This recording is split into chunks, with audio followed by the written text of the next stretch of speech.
Chapter 668. The light of dawn dispelled the darkness, and the entire Eastern Hemisphere was awakening. Some people were already prepared to welcome a new day, while others were still immersed in the darkness. And Jinjian was one of them. He could not walk out of the darkness that enveloped his sky. His opponent's support rate was far higher than his. Based on the current momentum, he would fall in the election arena before the voting results were announced. It was not that he did not have a chance, but his account was being monitored. The God Domain Corporation's funds were also being monitored. He could not use the God Domain Corporation's funds for his election. With the meager amount of funds he had no chance of making a comeback. This was an era where money was everything. Without money, one would not be able to do anything. Having money but not being able to use it. And Jinjian felt that this was the funniest thing he had encountered in his life. The light of dawn shone in through the window, and Jinjian sat in front of the window, not moving an inch. The cigarette in his hand had long since been extinguished. A gust of morning wind blew in through the window.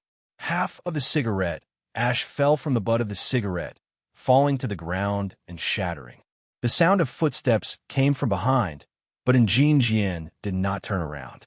A blanket lightly landed on Jinjian's shoulder. A woman's voice rang out by Jinjian's ear. "You'll get sick if you continue like this. Let go.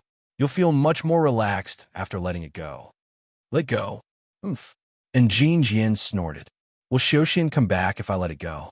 Will my life be complete if I let it go? I, and Jinjian, am not a man who can be defeated so easily." Su Xiaoxian sighed softly.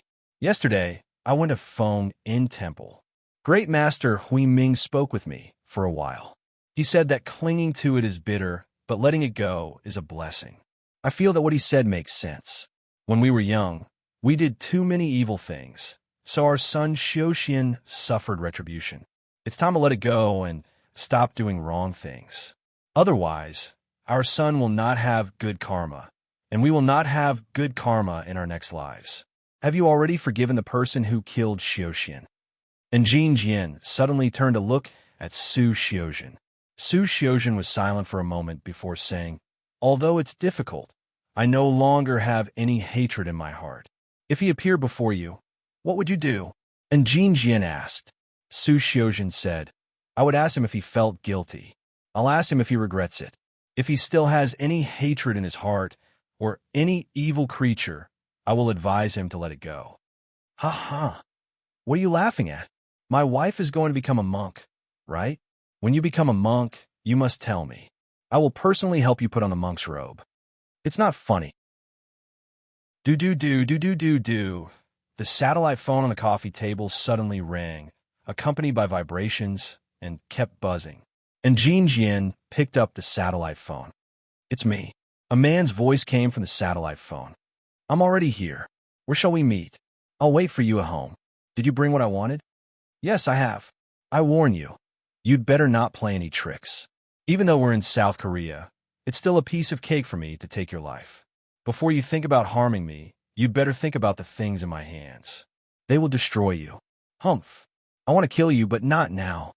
"Yes, the timing of the killing is very important. You'd better not have any thoughts of killing me in this life, because the moment you have such thoughts, I will kill you first." These were the last words of the other party. After saying that, the other party hung up, and Jinjian raised the satellite phone up high, but he did not drop it. Su Xiaoxian suddenly said, "Jinjian, is it that Charlotte?" And Jinjian did not admit nor deny it. He remained silent, not saying a word. "It's him, right? It must be him." And Jinjian suddenly stood up and tore off the blanket that Su Xiaoxian had draped over him. He angrily said to Su Xiaoxian, "So what if it's him? Don't interfere in this matter. Just shut your mouth. In order to become the president of South Korea, you actually collaborated with the devil. Su Hyun's spirit in heaven will not forgive you." Su Xiaoxian turned and left. "Where are you going?" And Jinjian roared, "Stop right there." Su Xiaoxian turned back to look at Jinjian with tears in her eyes. "Do you think I'm going to snitch on you? You're my husband. I won't betray you, but I won't stay under the same roof as the person who killed my son. I'm going to live at the Temple of Gratitude for a while. I wish you all the best in becoming the president of South Korea." After Su Xiaojin left, and Jin Jian was left alone in the room. A minute later, and Jin Jian picked up his other phone and dialed a number. After the call connected, he said, "Minghu, send 2 people to stop Madam and send her to my villa in Jeju Island. Without my orders, no one is to let her leave." The voice of the housekeeper, Chui Minghu, came from the phone. "I understand. I'll do it right away. Also, get everyone to come to my place. There will be guests coming to our house soon." "Should I bring them?"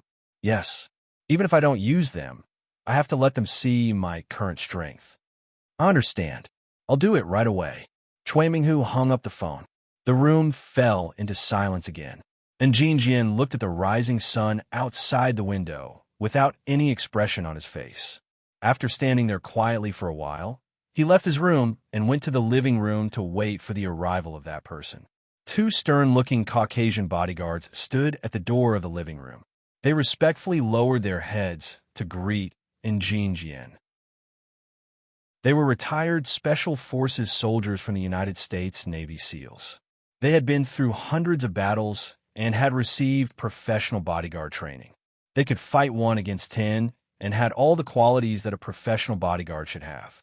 It wasn't just these 2. Ever since Xiaoxian's death, and Jin Jian had spent a lot of money to rebuild his bodyguard team. Now, other than a large group of bodyguards from South Korea, he had also hired 10 elite bodyguards from all over the world. These people included Special Forces soldiers from the United States Navy SEALs, veterans from the French Foreign Legion, and former secret agents from Russia. His original intention of forming this team was to take revenge on that person. Now, even if he didn't take revenge, he had to show that person his strength so that that person wouldn't dare to have any thoughts of threatening him.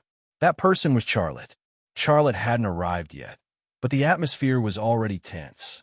And Jin Jian came to the door of the living room and looked in the direction of the door, waiting for the moment Charlotte would appear. 5 minutes later, Chui Minghu appeared in Jin Jian's field of vision. Chui Minghu jogged along, looking flustered, just as he was about to reach Jin Jian, who knew if it was because he was too slippery or because Chui Minghu was too flustered, he fell to the ground like a hungry dog pouncing on its prey. And Jin Jian immediately frowned. "Why are you flustered?" Old master." Chui Minghu couldn't be bothered to get up from the ground. "Something's happened." "What happened?" And Jin Jian's expression instantly turned serious. "Are our people?" Chui Minghu got up from the ground and said, "Our people have all been taken down." And Jin Jian was shocked, and he also became nervous. His eyes quickly swept over every place he could see, but other than trees and buildings, he didn't see anything. Not to mention Charlotte or Charlotte's people. He didn't even see a single one of his own people. Suddenly, the Inn Manor, which occupied hundreds of acres of land, fell into a strange silence. It felt like a cemetery at dusk. "Old master, let's call the police," Chui Minghu said. And Jin Jian suddenly went up and slapped Chui Minghu's face. He roared, "Bastard! I raised a bunch of trash like you, thinking of calling the police every time something happens. If the police were useful, why would I need you guys?" Chui Minghu covered his face, not daring to say a word. And Jin Jian suddenly turned to the 2 American bodyguards who were guarding him with nervous expressions and roared, "What are you guys still standing there for? Hurry up and find him for me." The 2 American bodyguards looked at each other, but didn't immediately take action. At this time, their main task wasn't to catch the person who sneak attacked them, but to protect Jin Jian. Protecting their employer was a bodyguard's duty, but Jin Jian gave them the wrong order. "Old master, you can't have no one to protect you. I'll go." Before he could finish his sentence, Chui Minghu suddenly fell forward and heavily fell to the ground. There was a tranquilizer dart stuck in Chui Minghu's back. It was a special tranquilizer dart that wasn't shot with a gun, but with a primitive blowpipe. The person who sneak attacked them was nearby, but no one had discovered him. The 2 American bodyguards suddenly pulled out their guns and protected Jin Jian in the middle, one on the left and one on the right. The 2 American bodyguards were clearly very experienced. After protecting Jin Jian, the first thing they did was raise their guns and aim at the roof. Their line of sight also quickly searched for any place where the sneak attacker could be hidden. But before their search lasted for 5 seconds, 2 tranquilizer darts suddenly flew over from a tree to the side and pierced the necks of the 2 bodyguards. The 2 tranquilizer darts were clearly shot from the same blowpipe. The interval between the darts was only 0.5 seconds, and the speed at which they were shot was extremely fast. 1 second later, the 2 American bodyguards with bodies as big as polar bears also fell to the ground. 1 second later, the entire residence was silent, and Jean Jian became the only person in the entire residence awake. His forehead and back were covered in cold sweat. A few minutes ago, he was still thinking of showing off his martial prowess to Charlotte, but now he suddenly realized that the martial prowess he was so proud of was like a Boy Scout in a summer camp in Charlotte's eyes. Just as Jean Jian was squatting on the ground, still in a state of shock, a Chinese kid jumped down from a banyan tree. In his hand was a green metal tube, and in his other hand was an unloaded tranquilizer dart. His face was expressionless, and his eyes were terrifyingly cold. This person, he was Charlotte's vanguard, the tiger of the Zodiac Squad, Erdemo. A blonde woman appeared from the bamboo forest. She walked toward Jean Jian, and as she walked, she spoke into a walkie-talkie in her hand. "It's been cleaned up. You can come over and talk to him now. I promise, it's very quiet here." And Jean Jian was dumbfounded. That kid created such a big scene just to have a quiet environment to talk. Too much. Chapter 669. The person in question hadn't shown himself, but his subordinates had taken down all of Jean Jian's subordinates. This was truly too much. But other than anger, Jean Jian also felt a deep fear. Jean Jian couldn't believe that Charlotte's strength had reached such a level. But he couldn't do anything about it. His subordinates were still lying on the ground, none of them able to move. He could imagine that if Charlotte had won his life, he would already be a corpse. The door opened. A young man slowly walked in. Jean Jian's gaze locked onto that young man, and a hint of hatred flashed in his eyes. He would recognize this young man even if he turned into ashes, because this young man was the one who had killed his son, Charlotte. Before coming to Korea, Charlotte had worn a human skin mask because he didn't want anyone to see his face in Korea. But when he saw Jean Jian, he took off the human skin mask again, revealing his original face. But this wasn't because he wanted to show off his current strength, but because he wanted to smoothly complete his negotiations with Jean Jian. "Mr. we meet again." Xiaolei walked in front of Jean Jian. He had a faint smile on his face, giving people the feeling that he was meeting an old friend. "What's the meaning of this?" Jean Jian stood up, his face full of anger. "What are you trying to do?" Charlotte said indifferently. "Mr. don't be nervous. I'm just trying to ensure my own safety. I don't want to send you money, only to have you ambushed me with assassins, waiting to take my life. Since you don't believe me, why are you working with me?" Jean Jian asked angrily. Charlotte said, "For benefits. People can do anything for benefits, right?" "Oomph. You've really gone too far this time." Charlotte said indifferently. "Don't bother with such a small matter. I brought you everything you need. 100 million USD isn't a small sum. Don't you even have a word of thanks or welcome?" What Jean Jian really wanted to say was go to hell, but he wouldn't say such words. After venting for a while, his mood also stabilized. A smile appeared on his face. "All right, please take a seat in the living room." Erdemo and Yelena stayed at the door, while Charlotte followed Jean Jian in. Jean Jian was just about to ask why the master thief wasn't here when he saw that there was another woman in the living room. The woman was very young, tall, and had long black hair. Her facial features were exquisite and beautiful. She was wearing a tight miniskirt, and her buttocks were wrapped around, which was very sexy. The only fly in the ointment was that her chest was a little flat, giving off a feeling of underdevelopment. The woman was holding a vase. When Jean Jian and Charlotte walked in, she put down the vase in her hands and turned around to look at Charlotte and Jean Jian. "You." Jean Jian's face was filled with suspicion and wariness. Charlotte smiled and said, "She's the godly thief you want, Qin Wu." Qin Wu, And Jean Jian said, "That's a man's name. I know the godly thief by your side is a man, but the one you brought me is a woman. Mr. In, do you want to touch it?" The woman suddenly spoke. When she spoke, and Jean Jian immediately revealed an expression as if he had seen a ghost. This was because he had heard a man's voice. This woman was Qin Xiang. Qin Wu was a fake name that Xia Lei had given him. This was also for the purpose of protecting him. Charlotte said, "I've brought the people and money. We can begin. Give me the money and leave your people behind. You can go," and Jean Jian said. Charlotte was stunned for a moment before he suddenly laughed. "Mr. In, are you joking with me, or do you think I'm an idiot? Then how do you want to trade?" And Jean Jian sneered. "Don't tell me you expect me to sign something?" Charlotte said, $100 million isn't a small sum. I'll give you so much money. Aren't you going to give me something as collateral? Qin Wu is my good brother.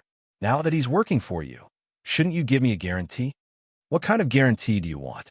What kind of guarantee? I've already prepared it for you. Charlotte opened the briefcase in his hands and took out a thick stack of documents. And Jean Jian sneered. "You've really prepared it. What kind of document do you want me to sign?" God Domain Corporation has some assets in China. My accountant has estimated that they're worth about 600 million renminbi. That's about $100 million. Give them to me as collateral. That way, I won't be afraid of you stealing my money. That's fair, isn't it? I think you're the one joking. God Domain Corporation's assets in China are worth 2 billion renminbi. That's about $300 million. You're giving me $100 million, yet you want me to give you the God Domain Corporation's assets in China as collateral? Charlotte said, "Mr. In, if you take a 1,000 renminbi watch to a pawn shop as collateral, will the pawn shop give you 1,000 renminbi? What I want is a mortgage. I don't really want your assets. After the election, you'll be the president of South Korea, who will still monitor your bank account. You can return my money to me at any time, and I'll also return the things you mortgaged to me. I won't even charge you interest. What else do you want?" At this moment, Qin Xiang interrupted. "One must be content with what they have and know what's good for them. We didn't come all the way from China to help you to earn your money. If you set up any more obstacles, I won't help you anymore." And Jean Jian hesitated for a moment before finally nodding. "All right, I'll sign it. I'll give you the God Domain Corporation's assets in China as collateral. I'll return you $100 million after this, and you'll return those assets to me. Let me see them." Charlotte handed a stack of documents to Jean Jian, and Jean Jian sat on the sofa and flipped through them. 10 minutes later, he suddenly held up a document that wasn't a collateral and asked sternly, "What's this?" It was a letter of commitment that Charlotte had specially prepared for Jean Jian. On it were a few things that Charlotte wanted Jean Jian to do. Those things were also things that Fan Fan needed to resolve. And Jean Jian suddenly threw the letter of commitment on the coffee table and angrily said, "You provided me with some help, yet you want me to do so many things for you? You're simply too much." Charlotte said, "There are some things that you don't need to do after you become the president. You're the leader of the Great National Party, so you can use the power of the Great National Party in Parliament to settle these things now. You don't need to wait until you become the president to do it. If you're smart, your current partner's promise to me will be better than your promise to me in the future. I can also give you a promise. As long as you resolve these problems, I won't threaten you in the future. I'll return all the things in my hands to you. Do you think I'll believe you?" And Jean Jian glared at him coldly. Charlotte laughed. "I think you still haven't figured out the situation. Am I begging you to make a deal with me? You can completely refuse. But you have to think clearly if you reject me.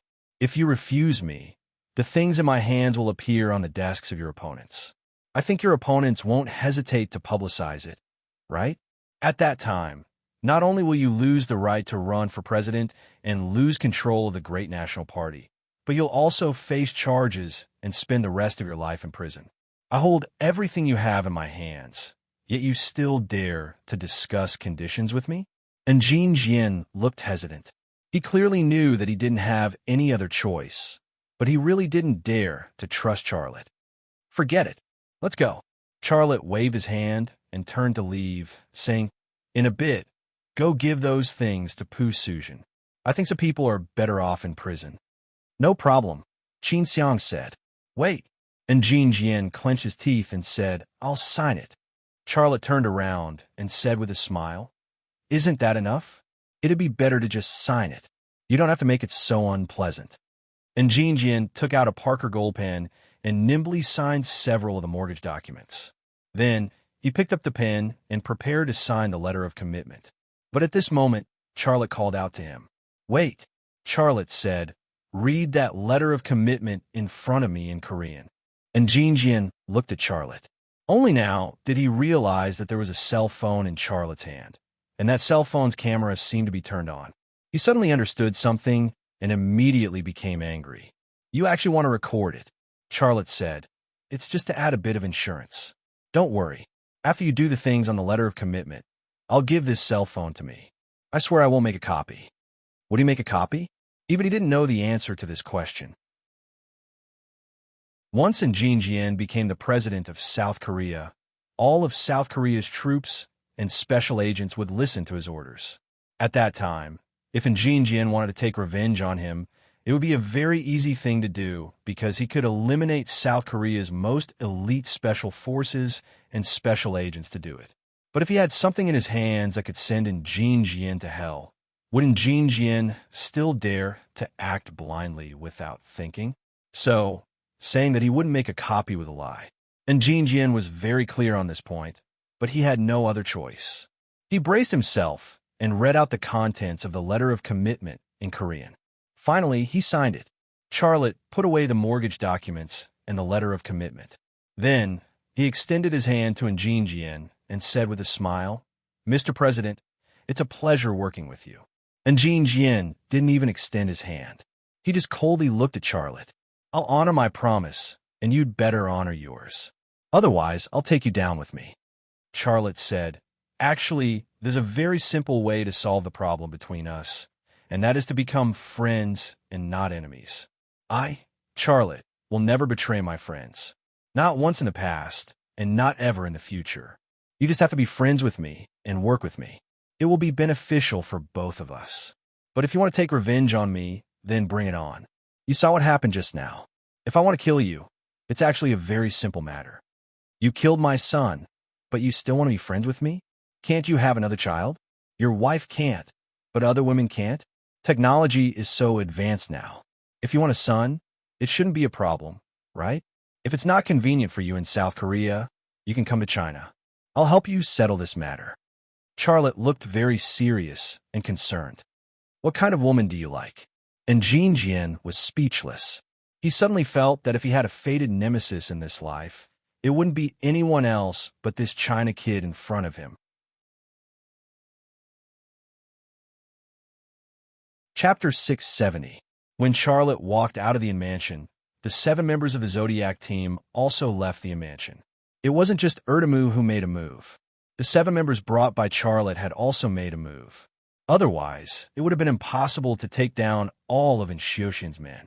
This operation not only allowed Charlotte to see the terrifying power of the Zodiac team, but he also understood that it wasn't by chance or luck that his father, Xia Changhe, could survive the double pursuit of the FA organization and the CIA, but it was his strength. Coming out of the mansion, everyone, including Charlotte, put on a human skin mask and became another person with another identity. The technology of the human skin mask was originally taught to Charlotte by his father, Xia Changhe. It came from the Zodiac team, so it had long become a necessary item for the Zodiac team to carry out missions. Qin Xiang stayed in the mansion. According to the agreement between Jin Jian and Charlotte, he had to help Jin Jian steal some of Pu Xiuxian's dirty things. Once those things were in his hands, Jin Jian could give Pu Xiuxian a fatal blow. This was the so-called liberal politics. Not all the people elected by the voters were clean, and some of them couldn't even be considered honest. An hour later, Charlotte arrived at Pu Taeyong's nest in South Korea. It was a dilapidated old building in the slums of Seoul. It only had 2 floors. The upper floor was inhabited, and the lower floor was a garage. There was also a basement, which naturally became the command center of this operation in South Korea. We still have 30 hours. In the basement, Charlotte said. During this time, We have to find Gu Qin and kill her. If we don't accomplish this goal in 30 hours, we will leave South Korea. 30 hours later, if Charlotte still hadn't appeared in China, the German delegation would have already appeared at the Le Mans military factory. At that time, Ryu Youngnam couldn't pretend anymore. For this operation, Charlotte didn't even bother with 101 innings, let alone letting the ZN Bureau know. If Ling Hao found out that the Charlotte in the Sichuan branch was Ryu Youngnam, he would not be able to explain to Ling Hao where he had been and what he had done in the past 2 days.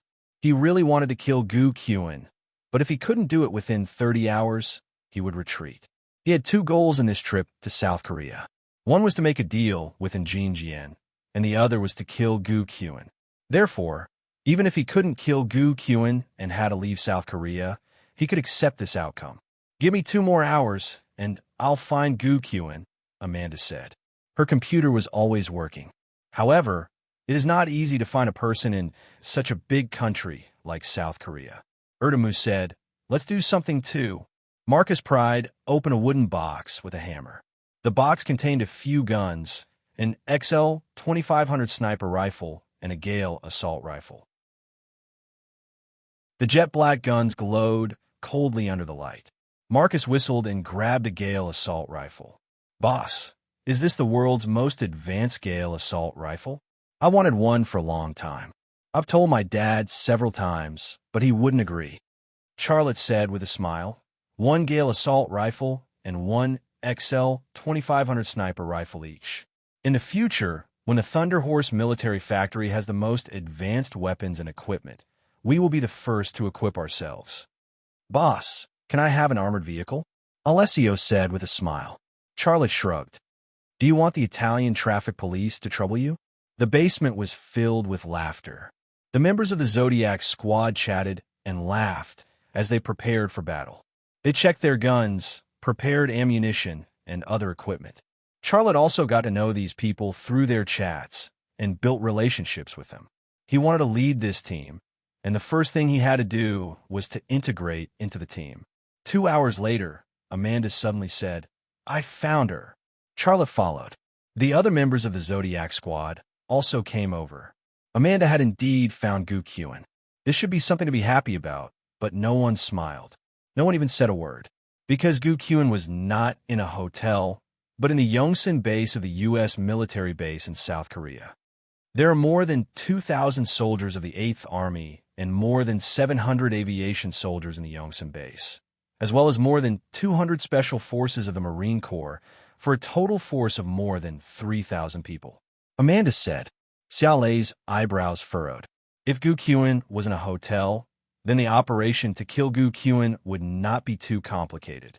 But he did not expect Gu Qin to hide in the U.S. military base in South Korea. How could it be easy to assassinate a senior CIA official in a U.S. military base? The eyes of the members of the Zodiac squad were focused on Charlotte. Entering the Yongsan base to assassinate Gu Qin was undoubtedly a suicidal operation. But once Charlotte made the decision, they would still go. Although they came from all over the world, they valued the honor of the Zodiac squad more than their own lives. "Boss, if you want to assassinate Gu Qin in the Yongsan base, I'll make a plan now," Amanda said. Charlotte said, "What's your plan?" "We can disguise ourselves as U.S. soldiers. U.S. soldiers come in all colors. In addition, we need some fake IDs, and then we can insert our fake identity information into the security system of the Yongsan base. Then we can enter the base wearing U.S. military uniforms," Amanda said. Charlotte thought for a moment and shook his head. "It's not difficult to sneak in. The difficult part is not being seen through by the CIA agents, and we have to face the problem of retreat after killing Gu Qin. What's more, this time Gu Qin came to South Korea with not only the CIA, but also the FA organization." Yelena said, "She must be in South Korea." Alessio said, "She's also in South Korea? That's great. We can kill her as well." The first person Father killed was Yamasa. This is the best gift for Father, to wash his hands in a golden basin. I agree with Alessio's idea, but Gu said, "Let's do it, boss," Pu Taiyong said. These people were not afraid of death. Even the U.S. military base couldn't stop their determination to carry out the mission. But Charlotte couldn't let them die for nothing. He was silent for a moment before saying, "Let me think." Charlotte entered a state of thinking. His brain made assumptions based on some of the resources he had at hand, and even simulated the progress of the mission to get the results of those assumptions. In the eyes of others, he was just thinking in silence, and there was nothing special about him. "Boss, can you do it?" Bagoo whispered. "Amanda has always been the one designing the plan. She's undoubtedly the smartest one among us, and she's also good at it." "I don't know. I don't know much about him," Alessio said. "Yelena, you should know him very well. Aren't you going to say something?" Bagoo asked Yelena. "Don't argue." Yelena lowered her voice. "Boss is an extremely smart person. Look at the weapons in your hands. They were all designed by him. If he can design the most advanced weapons in the world, why can't he design a plan?" The Zodiac team members immediately shut their mouths. They didn't have an accurate idea of how smart Xiaolei was, but they knew how outstanding the weapons in their hands were. Suddenly, Charlotte said, "Pu Taiyong, find me a local phone. I need to make a call." Pu Taiyong was stunned. "Boss, who are you calling?" Charlotte said, "Just give it to me." Then he said to Amanda, "Get ready to help me with something." Amanda didn't know what Charlotte wanted her to do, but she nodded. "No problem." At the same time, Seoul's Yongsan base. Cold water poured down from the shower head, splashing onto Gu Qian's head. The water flowed down her cheeks and down her skin. Her breasts were still as full and firm as before, standing tall in the midst of the water flow. There was a striking scar on the left side of her chest. This scar had been given to her by Long Bing. If her heart hadn't been born a little crooked, she would be lying in a grave right now, not standing here bathing. A simple cosmetic surgery could remove this scar, but she didn't want to do that. She wanted to keep this scar as a constant reminder of herself. "Charlotte, Charlotte." Gu Qian closed her eyes. Her throat kept calling out Charlotte's name with hatred and some strange emotions. Her hands stopped in one place, making rhythmic movements. She was excited and trembling. Ring, ring, ring. Ring, ring, ring. Outside the door, a phone rang. Gu Qian stopped what she was doing, but she didn't immediately go out to answer the phone. She looked angrily in the direction of the bathroom, guessing who would call her at this time. There weren't many people who knew her number. Ding, ling, ling. Ding, ling, ling. Damn it. Gu Qian turned off the shower head, wrapped herself in a towel, and walked out. The phone was still ringing on the table. Gu Qian grabbed the phone and looked at it. The number on the display was from China, but it looked obviously different from the numbers provided by the major China operators. Gu Qian swiped the answer button. "Hello, who is it?" A man's voice came from the phone. "Gu Qian, didn't you say you wanted to meet me? Where are you?" "It's you." Gu Qian was stunned for a moment, then suddenly walked to the door. As she walked, she said, "Why? Do you want to meet me that badly?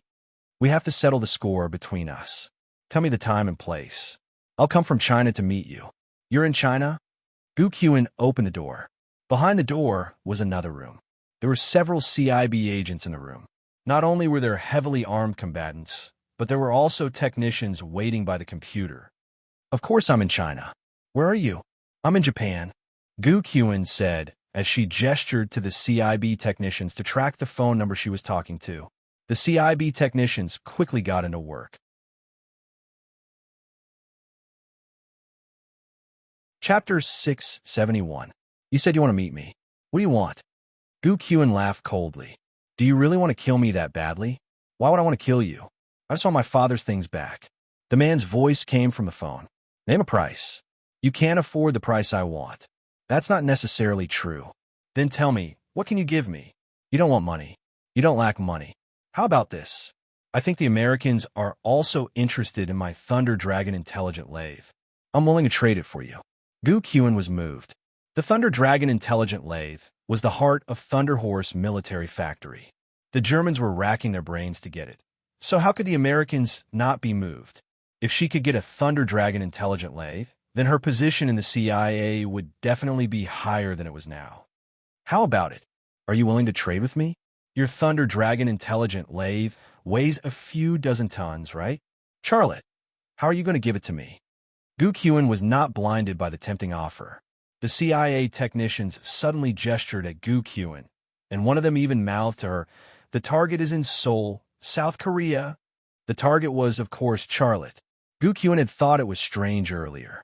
The number of the call was not from one of the three major operators in China, but the location of the call was from China. Now it seemed that not only was Charlotte in South Korea, he had deliberately changed the location of the number. Charlotte's voice came from the phone again. "Do you think I'm lying to you? Then you're wrong. I have enough sincerity this time. Since I brought it up, I have a way to solve the problem. Okay, give me half a day. I'll think about it carefully." Gu Qin hung up after speaking.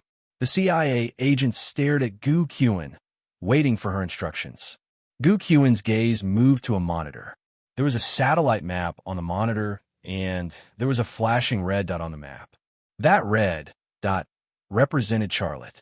Just then, the red dot suddenly disappeared. What happened? Gu Qin was a little anxious. A CIA technician said, "Maybe the target removed the battery from the phone. But it doesn't matter. We already know his exact location and can take action at any time." "Then what are we waiting for? Act now." Gu Qin gave the order and turned to walk into the house. Suddenly, the doorknob caught the towel on her body, and she pulled it off with a crash. Full and firm breasts, flat and smooth lower abdomen, perfectly round and perky buttocks, and an exaggeratedly dense forest. These beautiful scenes appeared silently, and the few CIB agents were stunned. What was even more embarrassing was that the crotch area of the two field agents was clearly bulging. Other people would think that there was a pistol or ham sausage hidden inside. Bastard. Gu Qin grabbed the towel and used it as a shield. Then she yelled at the CIA agents, "What are you still standing there for? Get moving. Tell our men to seal off that area immediately." A CIA technician immediately grabbed a CIA internal communicator to relay Gu Qin's instructions. The rest of them quickly walked to the door, but before the person in front could open it, Gu Qin's voice came from behind them. "Wait." The field agents all turned to look at Gu Qin. What stunned them was that Gu Qin did not even have time to turn around when she spoke. Her large white buttocks were facing them without any concealment. Eastern women's buttocks were softer and softer than Western women's. This was the first thought that came to their minds at almost the same time. Gu Qin hurriedly turned around, and the towel finally did its job. However, with so much of her snow-white skin exposed to the air, she was still as sexy as ever. "Boss, do you have any other orders?" A field agent asked. "Something's wrong," Gu Qin said. "Something's wrong." The agent who asked the question was stunned. "Boss, what's wrong?" Gu Qin's lips moved. She was about to say something, but suddenly changed her mind. "Nothing. Immediately take our men to search that area. Inform the Korean police and have them help seal off that area. I'll be there soon. Report to me if there's anything." The agents left the room. Gu Qin closed the door, took out a satellite phone from her briefcase, and dialed a number. "He's here," Gu Qin said when the call connected. "He's in Korea. He just called me. My men tracked his number and locked onto the area he's in." A woman's voice came from the satellite phone. "Where is he?" "He's in a slum area." "How did you do it?" "I've already sent my men out. They'll search that area. They'll ask the Korean police to intervene and help them catch him." "You're personally leading the team?" Gu Qin was silent for a moment before saying, "No, I personally led the team. I wanted to lead the team myself, but I felt that something was wrong." "What do you think is wrong?" "I can't say for sure," Gu Qin said. "But Charlotte is an extremely smart person. The CIA has lost so many people and still couldn't catch him. Would he come to me personally to let me catch him?" He had tampered with the caller ID, but he had left a very obvious flaw. That number was a Korean number. I could tell at a glance. Would he make such a low-level mistake? "You mean he deliberately exposed his location to lure you to catch him?" "Yes. I caused him to divorce Shinda Tianyin. Plus, I sent him the FA organization's secret documents. He must want my life now." "If that's the case, then he must be at that place," a woman's voice said. "What do you want to do?" "Get ready. Leave the Yongshan military base in 5 minutes. I'll come and get you." With that, the woman hung up, not giving Gu Qin any time to think. Her words were in order. Gu Qin threw the satellite phone on the bed and spat. Bitch. Don't think I don't know what you're thinking. Charlotte wants to kill me. If I don't show up, he won't show up either. You're coming to get me, so you can use me as bait to lure Charlotte out. I, Gu Qin, am not someone you can manipulate however you want. The bitch she was talking about was none other than the FA organization's ace assassin, Dark Mona. She could scold as much as she wanted here, but in front of Dark Mona, she would be more obedient than anyone else. People had to lower their heads when they were under someone else's roof. Dark Mona controlled everything about her, including her life. She had to obey Dark Mona's orders, but she believed that she wouldn't be like this forever. Once her wings had hardened, she would take Dark Mona's life. Gu Qin tore off the towel on her body and walked to a desk phone. She picked it up and dialed a short number, then said, "Colonel Ryan, I'm Gu Qin, the CIA's Asia director. My security code is GKW95989. I'm going to activate Operation Harpoon now. Please carry it out immediately." A man's voice came from the phone. "What's the password to activate the mission?" "FG00932135. Miss Gu, the password is correct. My men will listen to your orders." Gu Qin said, "Gather all the Marine Corps soldiers in the military base immediately. Bring weapons, ammunition, communication equipment, and listen to my orders. I'll give you 4 minutes." After ending the call, Gu Qin tore off the towel on her body and put on her clothes without even bothering to wipe off the water. A minute later, she left the room. She made a call on a satellite phone as she walked.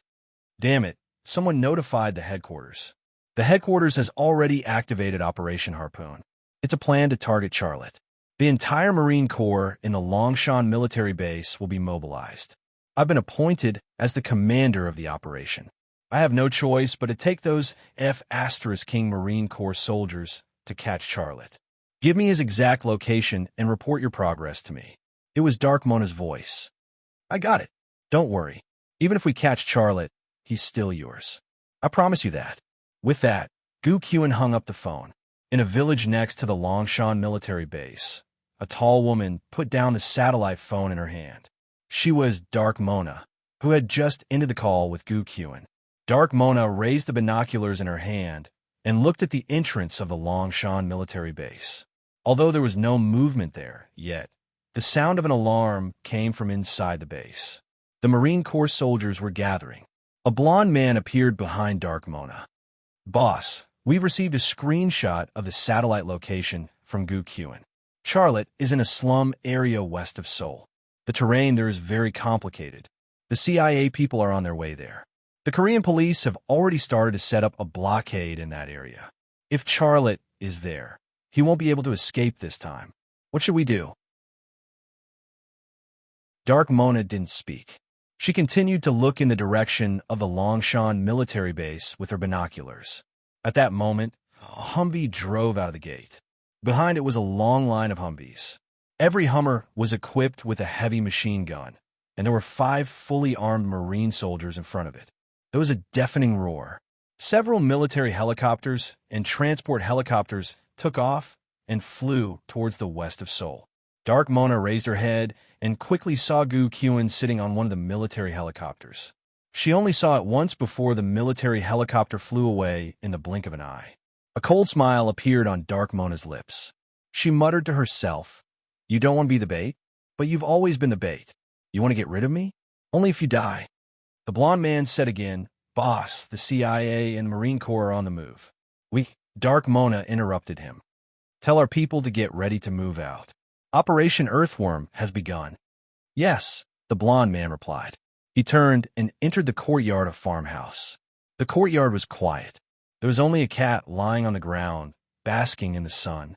But after the blond man whistled, the doors of several rooms opened at the same time. One by one, the FA organization agents walked out of the rooms. Almost every one of them was carrying a military canvas bag. There was nothing in the bags other than weapons and ammunition. Although there weren't many of them gathered together, only 20 of them, they were all elite agents who could fight 1 against 10. Their combined combat power was enough to fight a tough battle with the Marine Corps stationed in the Longshan military base.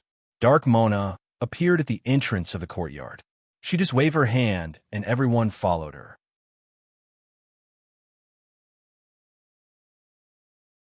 Chapter 672. This ghetto was only separated from the bustling Gangnam district by a 6-lane highway, and about 20,000 people lived there. On one side were skyscrapers and a world of the rich. On the other side were low-rise shacks, cobweb-like wires, and potholes on the ground. A 6-lane highway also became the dividing line between heaven and hell. Now, this dividing line had been blocked by the Korean police. No vehicles drove in, and the entire road was empty except for police cars and CIB special service vehicles. Not only the 6-lane highway, but all the roads and exits surrounding the ghetto were blocked.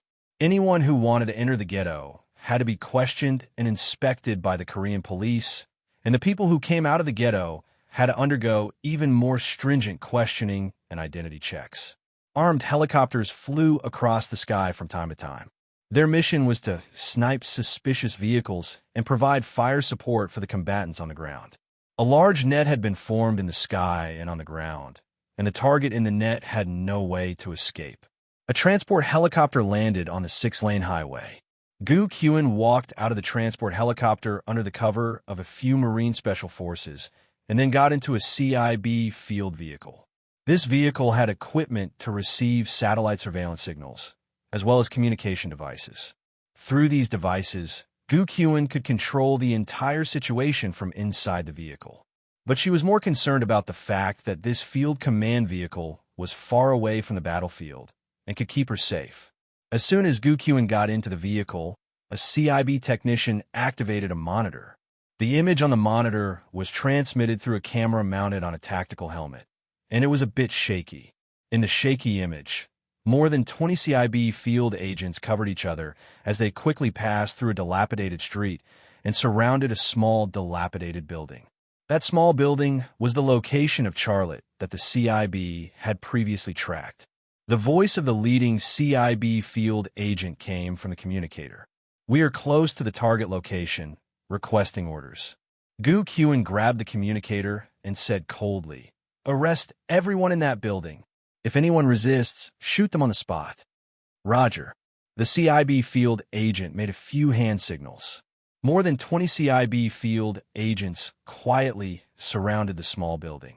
Some people stood at the door, some stood by the windows, and some squatted on the ground, aiming their guns at the door, the windows, and upstairs.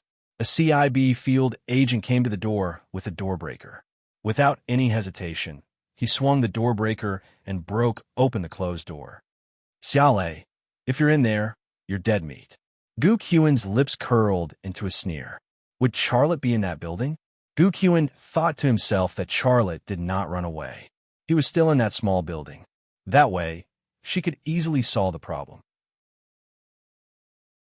However, despite her desire, she was still very doubtful about it. Charlotte was an extremely intelligent person who was even more cunning than a fox. Why would he stay in that small building and wait for someone to catch him? Bang, bang, bang. Just as Gu Kyun was pondering whether Xia Lei was in the building or not, a gunshot suddenly rang out from inside the building. The CIB field agents surrounding the small building immediately retaliated, and the sound of gunfire filled the air. A dense barrage of bullets entered the small building from the door and windows. Shards of glass, wood, and bricks flew everywhere. "He's really in there." Gu Kyun suddenly became excited. The CIB field agents surrounding the small building stopped firing. The field agent captain guarding the front door threw a stun grenade into the small building. After the strong light flashed, he was the first to rush into the building. Behind him, a few CIB field agents followed closely. The image on the monitor was disrupted by the smoke from the stun grenade, and it was not very clear. Gu Kyun's heart was also in her throat. She longed for Xia Lei to suddenly appear in the picture and looked panicked and lost. Unfortunately, that scene did not appear. More CIB field agents rushed into the building. They kicked down every door and searched every room in the building. Bang! The CIB field agent captain kicked open a door upstairs.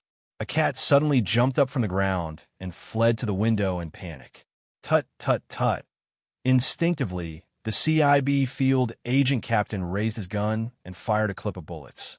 The cat's body was hit in the air, and the impact of the bullets sent its body flying out of the window. Its blood splattered on the wall and broken glass. Like cherry blossoms blooming in the smoke, it was heartbreakingly beautiful. The CIB field agent captain's eyes stopped at a corner of the room. The camera mounted on his tactical helmet also transmitted the image he saw to the field command vehicle. A large sound system appeared on the screen of the monitor. The stereo was on, and there was an A4 paper on it with the words, "CIB is an idiot. Gu Qin is an idiot." Bang, bang, bang. Gunshots suddenly came from the stereo. It turned out that the gunshots that made the CIB field agents tense up came from the stereo. When Gu Qin saw the words, "Gu Qin is an idiot," she was not angry but laughed. "This guy, you'll only know if I'm an idiot if you try. Do you dare to try? Coward." A CIB technician suddenly said excitedly, "Boss, the signal that disappeared before appeared again." Gu Qin moved closer as well. On the computer monitor that the technician was working on, a flashing red dot appeared, and it was moving quickly. But its location was not in the ghetto, but on the outskirts of the ghetto, fleeing towards the bustling Jiangnan district. "Boss, we should inform our armed helicopters to chase after it. He can't escape," the CIB technician reminded Gu Qin. "Wait, let's confirm the situation first." While speaking, Gu Qin pointed a button at the monitor. At the same time, on the outskirts of the ghetto, inside a black Toyota business car. "Boss, Gu Qin sent us the satellite positioning image. The target appeared again and is fleeing towards Jiangnan district." Yamosa's eyes moved to the monitor of a special laptop. Sure enough, a flashing red that was quickly fleeing towards Jiangnan district. The little red dot represented Charlotte. But through the video of the CIB field agents sent by Gu Qin using a pinhole camera, she now suspected that this was still a trick played by Charlotte. "Boss, Gu Qin didn't let the armed helicopters chase after him. He is buying time for us. What should we do?" The technician from the FA organization asked. Yamosa thought for a moment and then named two people. "You guys go after him and see. Don't act rashly. Even if you confirm that the target is Charlotte, don't act rashly and report to me immediately." Two freelance agents from the FA organization got out of the car and chased after him on their motorcycles. The technicians from the FA organization in the Toyota business car provided them with position support. 2 minutes later, the two armed helicopters flew in the same direction. On the ground, Humvees drove in the direction of Jiangnan district. The Marines from the Yongsan military base also participated in the arrest. Gu Qin was able to buy 2 minutes for the FA organization, which was the best she could do. Whether it was the CIB's field command vehicle or the FA's Toyota commercial vehicle, the little red suddenly stopped after running for a while in the positioning image provided by the U.S. military spy satellite. As soon as the red dot stopped, the two armed helicopters also hovered in the sky. On the monitor of the special laptop operated by the technician from the FA organization, two professional agents from the FA organization also appeared the pictures sent back. A young Korean man with permed blonde hair was standing on the side of the road, peeing, and behind him was a broken motorcycle. The armed helicopters in the sky obviously scared him, so much so that most of the liquid that flowed from the water gun poured on his pants. "Drop your weapon," someone on the helicopter shouted through a loudspeaker. I have no weapon," the young man with blonde hair shouted. "Put your hands on your head and kneel on the ground. Bastard, someone paid me to ride this motorcycle. I don't know anything." The young man with blonde hair suddenly ran. Bang! With a gunshot, the young man with blonde hair was shot to the ground by a sniper. The sniper didn't take his life, but he took one of his legs. A long line of Humvees also appeared in the picture. The two freelance agents from the FA organization turned back. In a Toyota business car, Yamosa slammed her fist on the door and a muffled bang sounded. "Damn it. He played us and the CIB at the same time. What does he want to do?" This punch suddenly reminded her of something, and she calmed down in the blink of an eye. She grabbed a communicator and set into it. "Leave now. He deliberately lured your people away. This sentence was transmitted to the micro receiver hidden in Gu Qian's ear in less than a second. Her reaction was also very fast, and she gave the order almost at the same time. Quick, get out of here. But before the driver could start the car shook. Gu Qian subconsciously fell to the ground. Almost at that moment, a sniper rifle bullet pierced through the carriage, the scorching bullet fiercely stabbing into her buttocks. If she had been even a fraction of a second slower, the bullet wouldn't have hit her buttocks, but the back of her head. Gu Qian almost fainted from the severe pain. However, the devil training in Siberia played a role. Her willpower wasn't broken, and her body still maintained the most basic instinctive reaction. When the pain hit her, she suddenly rolled to the side. Ding! With a crisp sound, a string of sparks sputtered from the metal bottom of the car. In the same situation, if her reaction had been a little slower, the sniper's bullet would have killed her. This was a bulletproof car, but it still couldn't stop the sniper's shot. The enemy seemed to be able to see through the bulletproof steel plate and lock onto her position. What was more terrifying was that the sniper's marksmanship was extremely accurate. Almost all of the snipers fired a shot to destroy the bulletproof steel plate of the car, and then fired a second shot to snipe the target. Who else in the world could play with a sniper rifle to this extent? No one else, only Charlotte.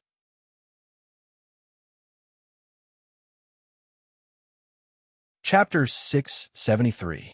The driver of the field command vehicle finally started the vehicle and quickly fled in the direction of the Jiangnan district. In the process, a bullet from a sniper rifle hit the windshield of the vehicle. However, it failed to shatter the windshield and only left dozens of cracks. The driver of the field command vehicle survived. The sniper stopped shooting, but until now, no one knew where he was. Gu Qian struggled to get up, grabbed the communicator, and roared, "It's him! He's in the Jiangnan district." Immediately, the CIB field agents, the Marine Corps Special Forces, and the armed helicopters in the sky rushed in the direction of Jiangnan. He must be in a high-rise building near the slums. Immediately block all the high-rise buildings within 3 kilometers. Gu Qian quickly issued a more precise order. Obviously, her bloody but didn't affect her brain. At the same time, the Toyota MPV parked outside the slum started and drove to the Jiangnan district. However, before the driver drove the car 100 meters away, a bullet flew from the front, penetrated the driver's window, and fiercely penetrated the driver's forehead. The out-of-control Toyota MPV deviated from the road and hit a tree on the side of the road. Bang! With a muffled sound, the Toyota MPV stopped. The people in the car fell forward under the influence of inertia, and it was chaos. In the chaos, Yamosa suddenly hugged one of his men and fell in the aisle of the car. Almost at that moment, a burst of bullets was fired from outside the car. In an instant, the car trembled, the glass shattered, and blood splashed. The narrow space inside the car limited people's movements, and the people in the car had little space to dodge. They didn't even see who ambushed them before bullets pierced their bodies one by one. However, this was just the beginning.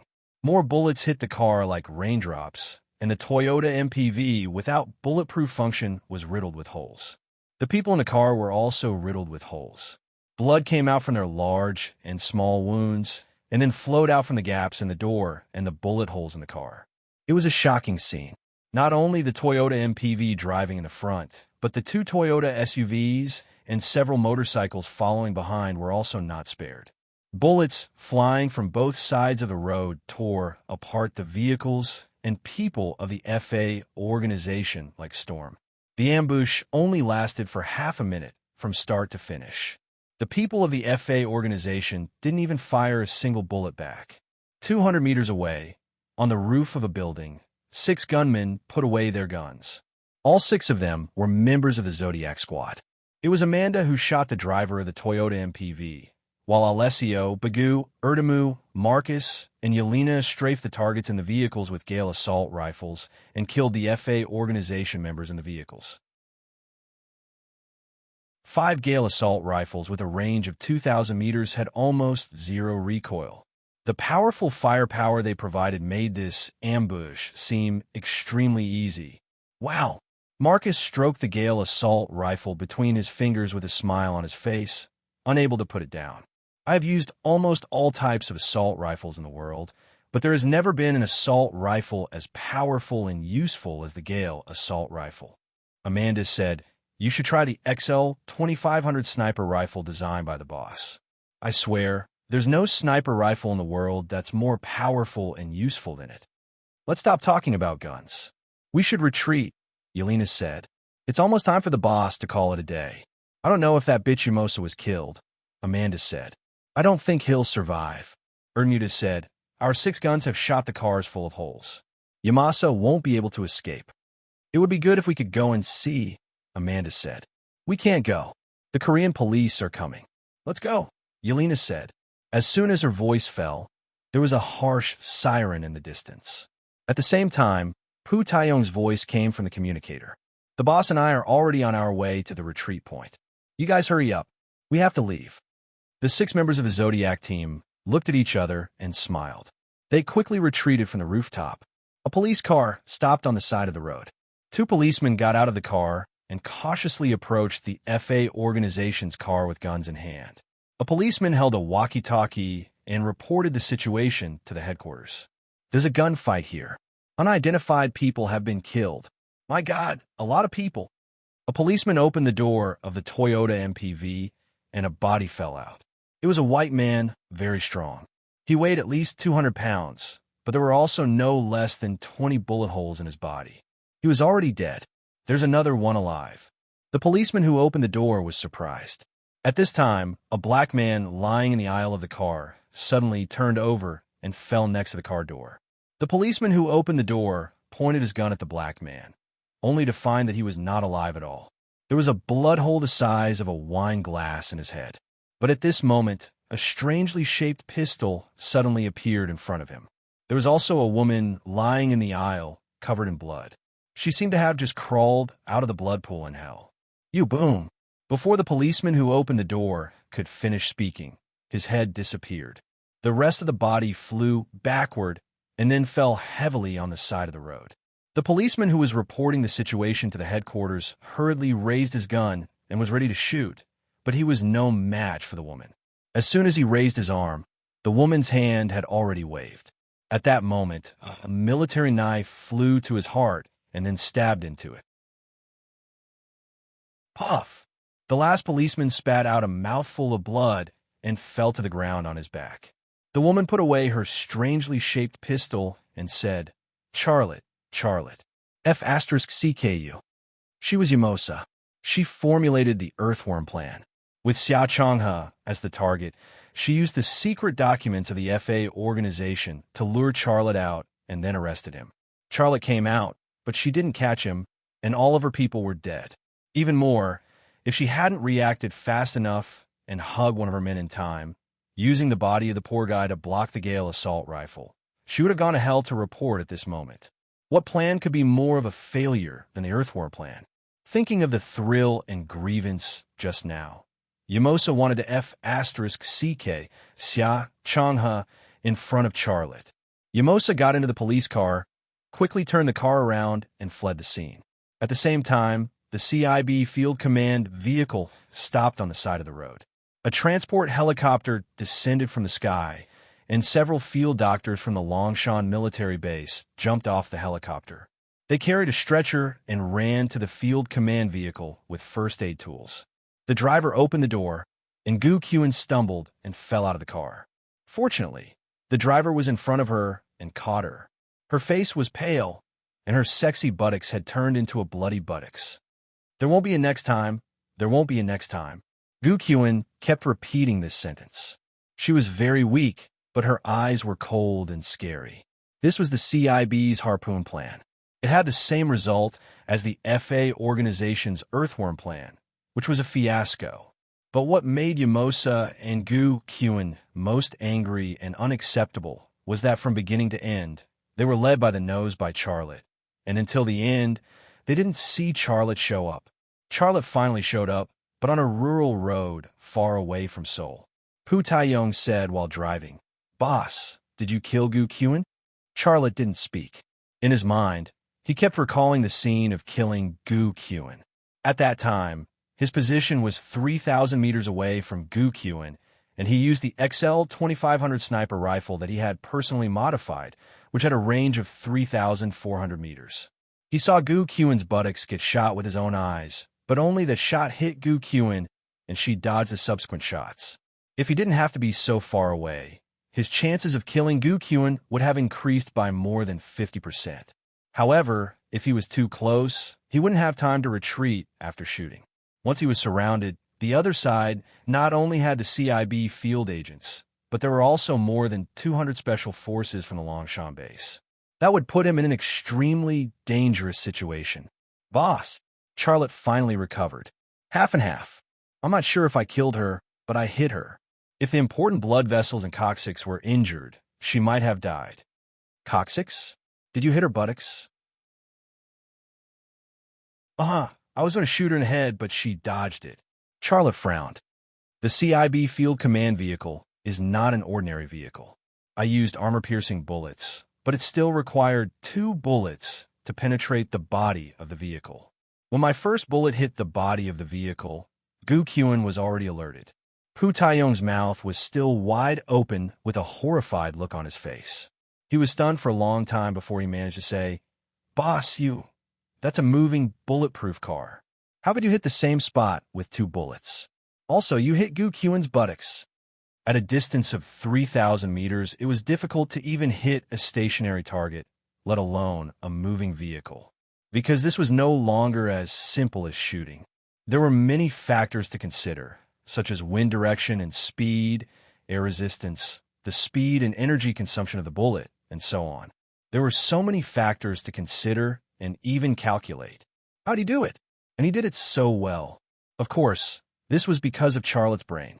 This calculation was almost like elementary school math problems to his brain, and it was not difficult at all. However, Charlotte would not explain to Pu Taiyong. He just smiled. "Drive. Don't let Amanda and the others wait too long." Pu Taiyong shrugged and said to himself, "I heard that you were the best sniper in the world. I didn't believe it at that time, but now, I think you are the king of the sniper world, and no one can surpass you." Charlotte just listened and did not interrupt. The Hyundai MPV drove in the direction of the sea. At this time, there were still 10 hours before the 2-day deadline that Charlotte requested to retreat. There was enough time to retreat.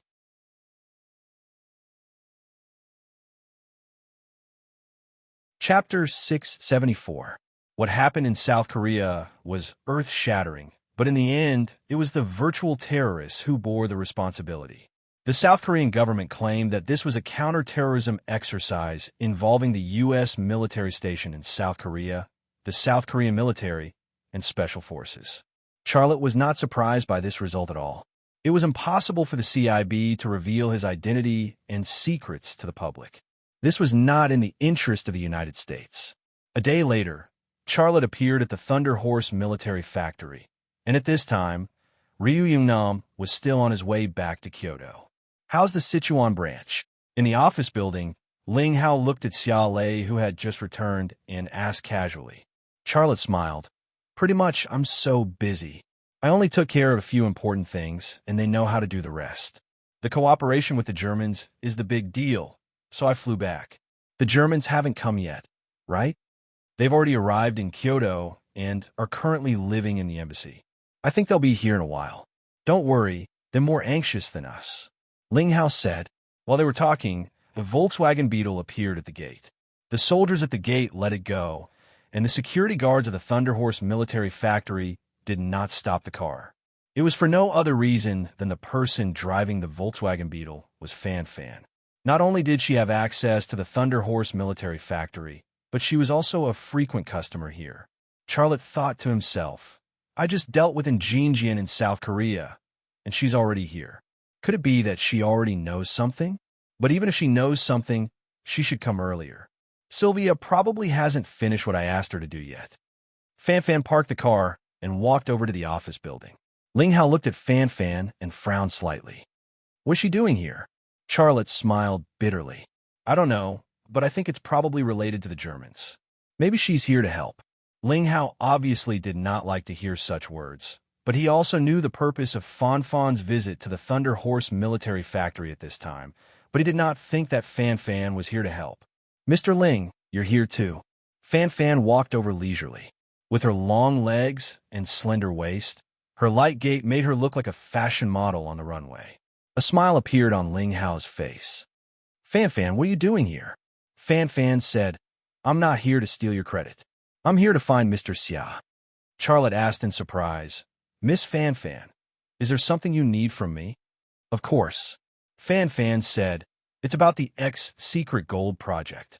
Is it convenient? Let's find somewhere to talk. Charlotte was about to say yes, but Ling Hao spoke first. Fan Fan, what do you mean? The Germans are coming soon, and you're looking for Charlotte at this time? Aren't you trying to mess things up? What's so important that we can't talk about it tomorrow? Fan Fan frowned. Mr. Ling, don't I know that the cooperation with the Germans is very important? However, the X-Secret Gold Project is more important than the cooperation with the Germans. I've made a very important discovery. I have to talk to Charlotte. Is there a problem? She was a member of the research team of the X-Secret Gold Project. If she wanted to talk to Charlotte about the X-Secret Gold Project, she could do so at any time. Ling Hao could not stop her even if he wanted to. Charlotte coughed dryly. Then, let's go to my office and talk. Miss Fan Fan, please. Fan Fan followed Charlotte into the office building. Ling Hao looked at the backs of Fan Fan and Charlotte, and his eyes were cold. Whether it was Charlotte or Fan Fan, they were no longer his friends. Why get the position of director? You two just wait and see. At that time, I want to see which one of you can still laugh, Ling Hao said secretly in his heart. At this time, Song Baiqing walked over and lowered his voice. Mr. Z, yesterday South Korea and the U.S. military in South Korea conducted a counterterrorism exercise, but Ling Hao interrupted Song Baiqing. Do you think I still care about the counterterrorism exercise in South Korea and the U.S. military at this time? No, I heard some news that it was not a counterterrorism exercise. There was a real gunfight, Song Baiqing said. Ling Hao frowned. Even if it was a real terrorist attack, so what? It happened in South Korea, not here. Even if it happened, it's a matter of 101 innings, not our business. You go call and urge them. Aren't the Germans very strict and efficient? Why aren't they here yet? Song Baiqing no longer mentioned the terrorist attack in South Korea. He said, I'll contact the German embassy right now and urge them. Song Baiqing left, and Ling Hao looked up at the top floor of the Thunder Horse Army's office building. He wanted to go to Charlotte's office and listen to what the two were talking about, but when he saw the surveillance camera hanging at the door, he gave up the idea. Whether it was Charlotte or Fan Fan, they were not ordinary people. Eavesdropping on their secret conversation, he was afraid that he would be discovered before he got close. At this time, he did not want to complicate matters. Charlotte and Fan Fan appeared on the top floor. Charlotte poked his head out from the guardrail and looked at Ling Hao below. He smiled and said, Brother Ling, wait a minute. I'll be down soon. I won't delay anything. Ling Hao just nodded and said nothing. He simply walked to the gate. Instead of waiting here, it was better to wait at the gate to welcome the arrival of the German delegation. He wanted the Germans to know that he was the person in charge of this cooperation, not Fan Fan or Charlotte. Entering the door, Fan Fan suddenly put her arms around Charlotte's waist. Charlotte was shocked by her action. What do you want to do? Now is not the time to mess around. The corners of Fan Fan's mouth curled up. Can I hug you for a while? Charlotte smiled bitterly. After today, you can hug me however you want. Okay? My dear lady, if Ling Hao and Song Baiqing find out, everything we have done will be in vain. Fan Fan did not let go of Charlotte's waist. She was not at ease on Charlotte's body. She used the softest part of her body to rub against Charlotte's body. Her voice was also soft and seductive. I found out that I have been poisoned by you. I haven't seen you for a few days, but I miss you when I eat, I miss you when I take a shower, and I even miss you when I go to the toilet. Charlotte, last night I even dreamed of you. I dreamed that you pressed me against the laboratory floor and did those naughty things. The floor was very hard and cold. I said no, but you insisted on doing it. You didn't feel sorry for me at all. You were so fierce, and in the end my skin was scratched. Fan Fan looked delicate and pitiful. Charlotte was speechless. Do you blame me for every dream you have? Of course it's your fault. Although it was a dream, my skin was really scratched there. Charlotte's head was spinning. Fan Fan suddenly turned around and lifted her short skirt. Then, without hesitation, she pulled down her black underwear. Her body, which looked like a pile of snow, was exposed, and she looked shy. Charlotte suddenly froze. There was indeed a broken skin on her snow-covered area. It was red, and he couldn't help but feel sorry for her. But the problem was that in the next second, his gaze wandered uncontrollably to somewhere else. The fabric of his pants also quickly shortened and shrunk, and there was a very obvious puff. What kind of man could withstand such teasing and seduction? Unless it was a eunuch in the palace. Fan Fan didn't even bother to tidy up her black underwear. She reached out and grabbed Charlotte's hand. She pulled him towards the lounge and said shyly, "Help me apply some medicine. Otherwise, it will get infected." Charlotte's lower abdomen was already smoldering with anger, but he still maintained a trace of rationality. "I say, what are you here for? If you're here to ask about Korea, I can tell you now. It's done. Now, you just need to wait for the last part to be completed. Then, you can rest easy and become the director of the ZN Bureau." A sweet smile instantly appeared on Fan Fan's face, but she didn't let go of Charlotte's hand. Just as Charlotte was speaking, she had already pushed open the lounge door and dragged Charlotte inside. "Don't ruin your own plans," Charlotte reminded her again. His rationality was actually rapidly weakening. Fan Fan finally let go of his hand. "I'm here to tell you good news. I've already made an antidote. I think I'll succeed this time, so I couldn't wait to come and try it with you." Charlotte's gaze suddenly shifted to her handbag. His left eye instantly penetrated the leather handbag and saw a sealed glass test tube inside. The liquid in the glass test tube was very close to the correct antidote. He suddenly understood the purpose of Fan Fan's visit. She not only wanted to show her face in front of the German delegation, but she also wanted to use her antidote before the German delegation arrived. When the German delegation arrived, he would definitely be busy for a while, but she didn't want to wait any longer. Fan Fan opened her handbag and took out the sealed glass test tube. She handed it to Charlotte and said in a lazy cat-like voice, "Help me apply some medicine." She obviously didn't want to apply medicine for the broken skin, but her antidote. Charlotte held her antidote and didn't know what to do. Fan Fan turned around and bent down. A large pile of snow was exposed in front of Charlotte again. This time, it wasn't just the snow, but also the mysterious scenery hidden under the snow. "She's really anxious." Charlotte smiled bitterly in his heart. His gaze also moved to the safe in the lounge, where there was an antidote. He originally wanted to bring the antidote with him, but he didn't need it in Korea, so he didn't bring it with him. He was a little lazy at that time, but now it had become a problem. How could he take out the antidote from the safe without attracting Fan Fan's attention? "Hurry up," Fan Fan urged. "Don't worry, I asked Su Xiao to wait on the way. She will contact me as soon as the German delegation arrives. You don't have to worry about making mistakes. Think about our Xia Bu Fan. Think about our Xia Siphon, don't you wanna?" Charlotte bit the bullet and said, "Are you that anxious to get pregnant with our child?"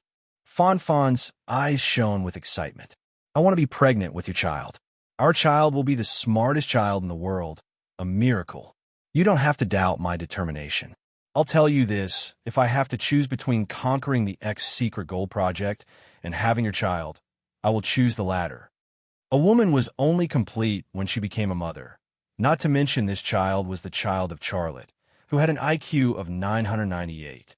Any woman would find it hard to resist the temptation of a miracle baby, especially someone like her who was in the field of bioengineering. That, Charlotte thought of an excuse to open the safe. "If you're shy, then I'll do it myself." Fan Fan couldn't wait any longer. She turned around and took the antidote from Charlotte's hand. At this moment, a woman's voice came from outside the lounge. "Chairman Xia, your father is looking for you." This was the female secretary, Qing Sayue's voice.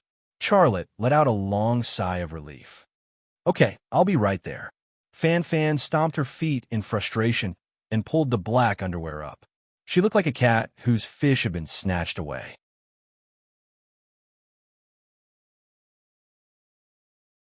Chapter 675. Charlotte and Fan Fan came out of the lounge. Both of them were well-dressed and looked serious. But after all, he felt a little guilty. Charlotte felt very awkward. "Mr. Xia, then you go ahead with your work. I'll go down first." The good thing was ruined. Fan Fan didn't want to stay in this office. "And okay," Charlotte said. Fan Fan left the office. When she left, she looked back at Charlotte. Her eyes were coquettish and full of hidden bitterness. It was indescribably seductive. After Fan Fan left, Charlotte said with a smile, "Actually, it's not my dad who's looking for me, right?" Qin Kaiwa looked slightly nervous. "I don't know. Actually, Yelena asked me to come over and say that." Charlotte immediately understood. It wasn't that his father was looking for him, but Yelena specifically asked Qin Kaiwa to come over and help him out. Fanfan's identity was very special. Yelena didn't want to have contact with her. That would increase the risk of exposure.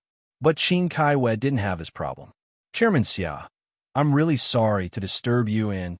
The more Qin Kaiwa spoke, the more nervous she became. Her jade-like face was also blushing. Charlotte was embarrassed in his heart, but he said with a serious face, "You didn't do anything wrong. Why are you apologizing? Yelena is very experienced. She handled it very well. Go do what you have to do." Qin Kaiwa didn't leave. Her face became redder and redder. Charlotte asked curiously, "Is there anything else?" "That..." Qin Kaiwa stammered. "Chairman Xia, your zipper is open." Charlotte looked down and immediately blushed.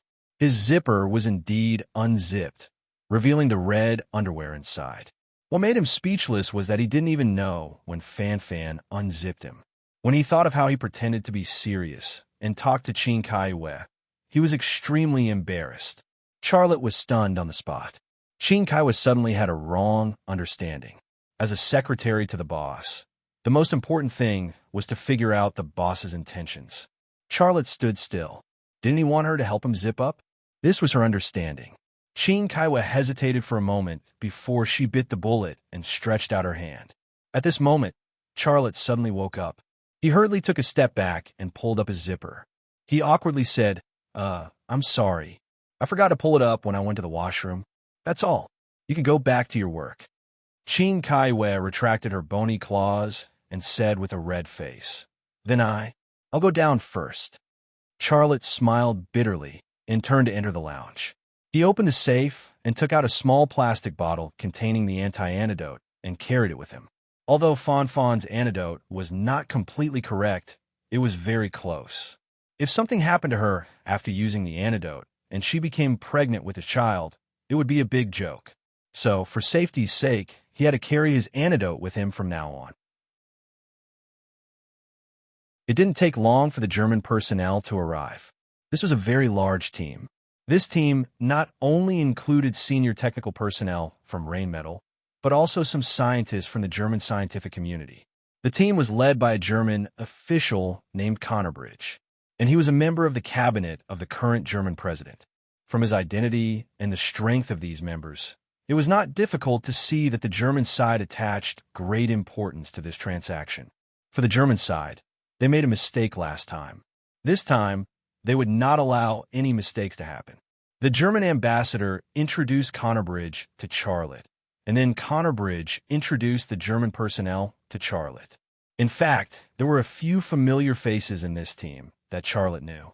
This was because there were several senior engineers from Rheinmetall among the German personnel. He had contact with these people in Germany.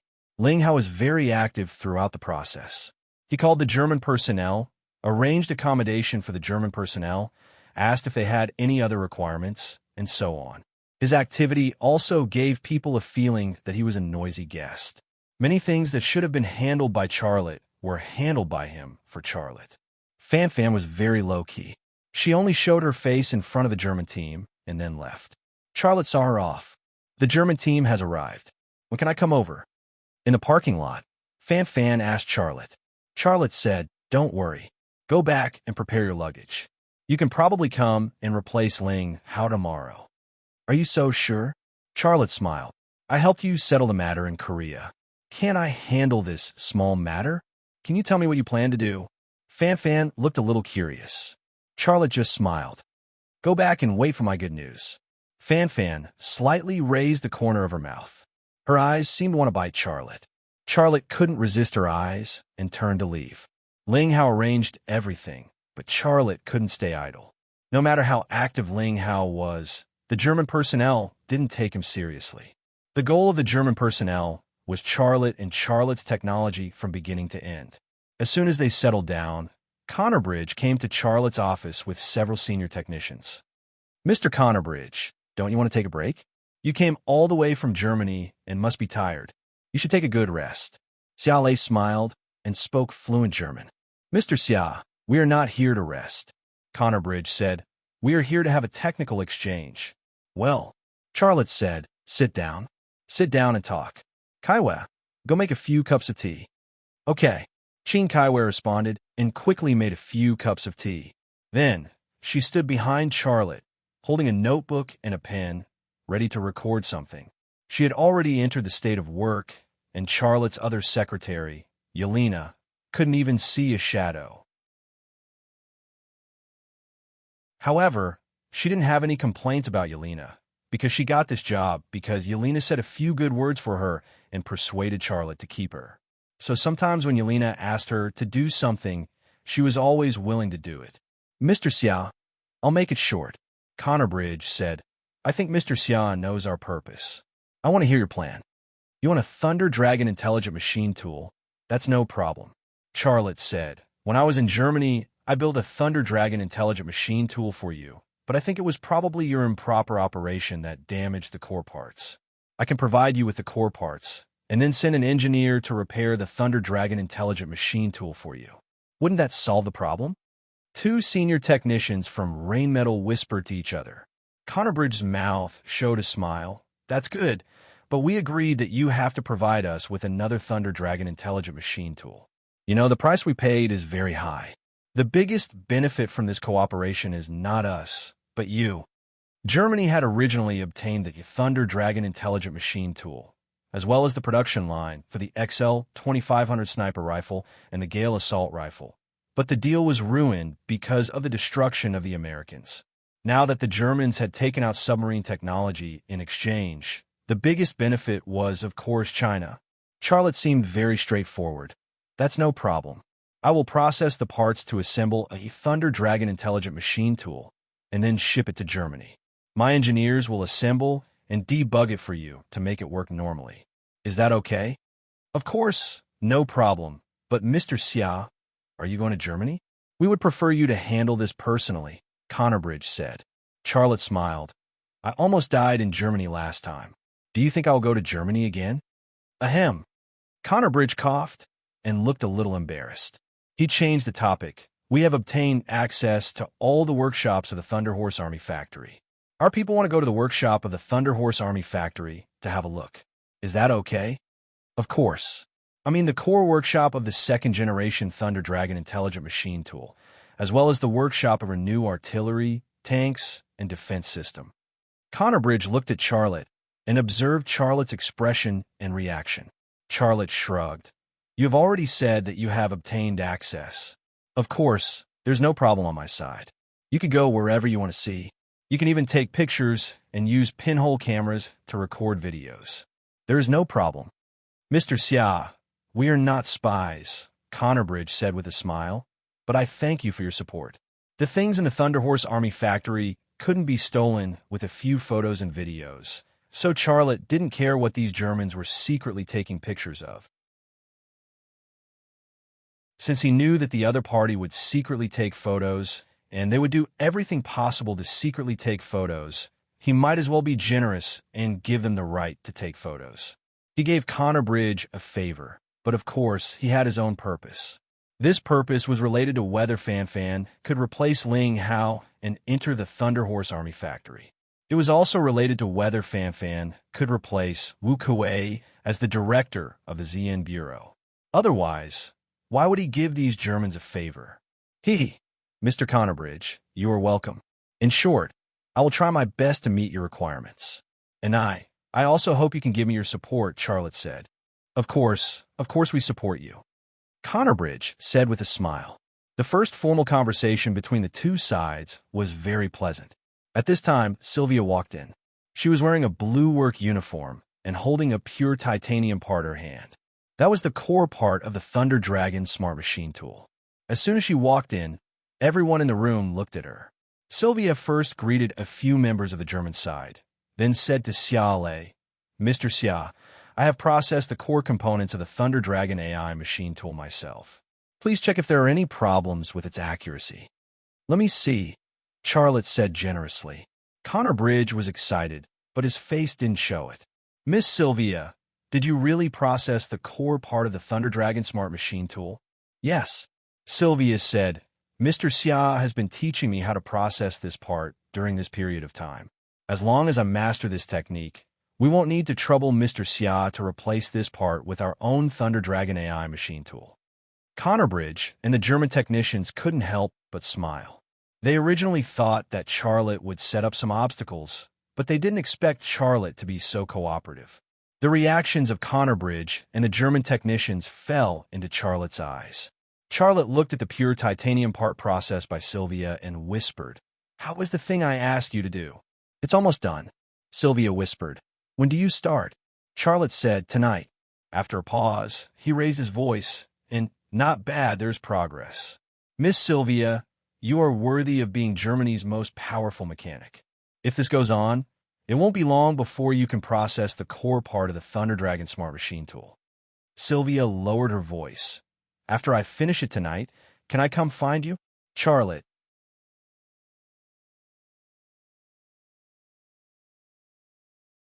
Chapter 676. The Thunder Horse Army Factory held a grand banquet. The Thunder Horse Army Factory's artistic team also became active, singing and dancing to liven up the atmosphere. Qin Kaiwei also went on stage to perform a dance. She danced the peacock dance with ethnic characteristics. When she danced, her body was so soft as if she didn't have any bones. She could bend and fold at will, and her movements were light and graceful, similar to Yang Liping's style. Xiaolei continuously toasted the German side's members with wine and beauties. The only people he didn't toast were Ling Hao and Song Baiqing. However, this didn't affect Ling Hao and Song Baiqing. The two of them were also very active at the table and drank quite a bit with the German people. Xiaolei saw this and was happy in his heart. After the banquet ended, Ling Hao and Song Baiqing returned to their respective residences drunk. Mr. Song, hello. When Song Baiqing was about to open the door, he heard a woman's voice.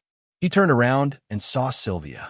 She was wearing a tight white tank top without a bra, and her breasts could be vaguely seen. She was wearing a black miniskirt that barely covered her buttocks, and the lines of her thighs and buttocks formed a beautiful curve. She wore a pair of black stockings on her long legs, which were smooth and delicate, and had a mysterious allure. Song Baiqing was stunned for a moment before he smiled. Oh, it's Ms. Sylvia.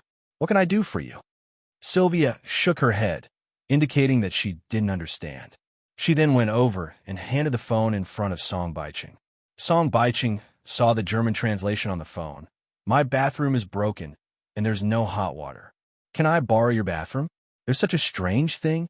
A smile appeared on Song Baiqing's face. That's not a problem. Please come in. He didn't care if Sylvia understood him or not, and immediately opened the door for her. Sylvia suddenly stumbled and fell to the ground the moment she entered. Song Baiqing hurriedly hugged her waist. Sylvia pretended to struggle and said in German, Let me go. No, don't do this. Song Baiqing didn't understand German, and he hugged Sylvia even tighter under the influence of alcohol. For the past few days, Sylvia had been in contact with him intentionally or unintentionally. He was not a fool and could tell that Sylvia was interested in him. Now that Sylvia had delivered herself to his doorstep, how could he not eat the meat that was already in his mouth? Song Baiqing's heart was tickled by the warm and fragrant soft jade in his arms. The blonde foreign girl wanted to welcome him, but also refused him. There was a warm fire in his lower abdomen, and his hands started to wander all over Sylvia's body. Sylvia struggled pretentiously, trying to push him away. But how could he bear to let go of this piece of meat that was delivered to his doorstep? He carried Sylvia and moved to the bedside. No, you can't do this. I'm a German technician. You can't do this to me, Sylvia said in German. Song Baiching laughed and said, Baby, what are you talking about? Hiss. With a cracking sound, Sylvia's tight singlet suddenly split open, revealing a large area of her snow-white chest. So you like this style? Song Baiching was eager to try. Help! Help! Sylvia shouted, but her voice wasn't very loud. Song Baiching covered Sylvia's mouth. Don't scream so loudly, baby. You don't want to be discovered, right? Sylvia nodded and stopped barking. Song Baiching let go of Sylvia's mouth and looked at Sylvia with glowing eyes. Hiss! The short skirt on Sylvia's body also split open. The short skirt silently slid to the ground, revealing a purple lace inside. Stop tearing it. I'll do the rest. Song Baiching couldn't control himself anymore. He suddenly pushed Sylvia onto the bed and reached out to pull the purple lace. But at this moment, a muffled bang came from the door as it was kicked open. A person appeared at the open door. It was the Thunder Horse Military Factory Security Section Chief, Lu Sheng. Song Baiching was startled, but he quickly calmed down. He turned back to look at Lu Sheng and scolded, Bastard! What are you trying to do? Get out! Help! He wants to rape me, Sylvia said in German. Without saying a word, Lu Sheng strode into the room and grabbed Song Baiching's collar, pulling him away from Sylvia. Song Baiching flew into a rage and slapped Lu Sheng's face. With a crisp slap, Song Baiching's attack was so fast that Lu Sheng couldn't dodge it. Lu Sheng was stunned for a moment before he suddenly swung his fist at Song Baiching. Song Baiching took half a step back and raised his hand to block. After all, he was a field agent of the ZN Bureau, and his skills weren't any worse than those of 101 innings. Song Baiching wasn't afraid of Lu Sheng at all. But just as the two men were about to fight, Sylvia, who was pushed onto the bed by Song Baiching, suddenly got up and ran out. She didn't want her short skirt anymore.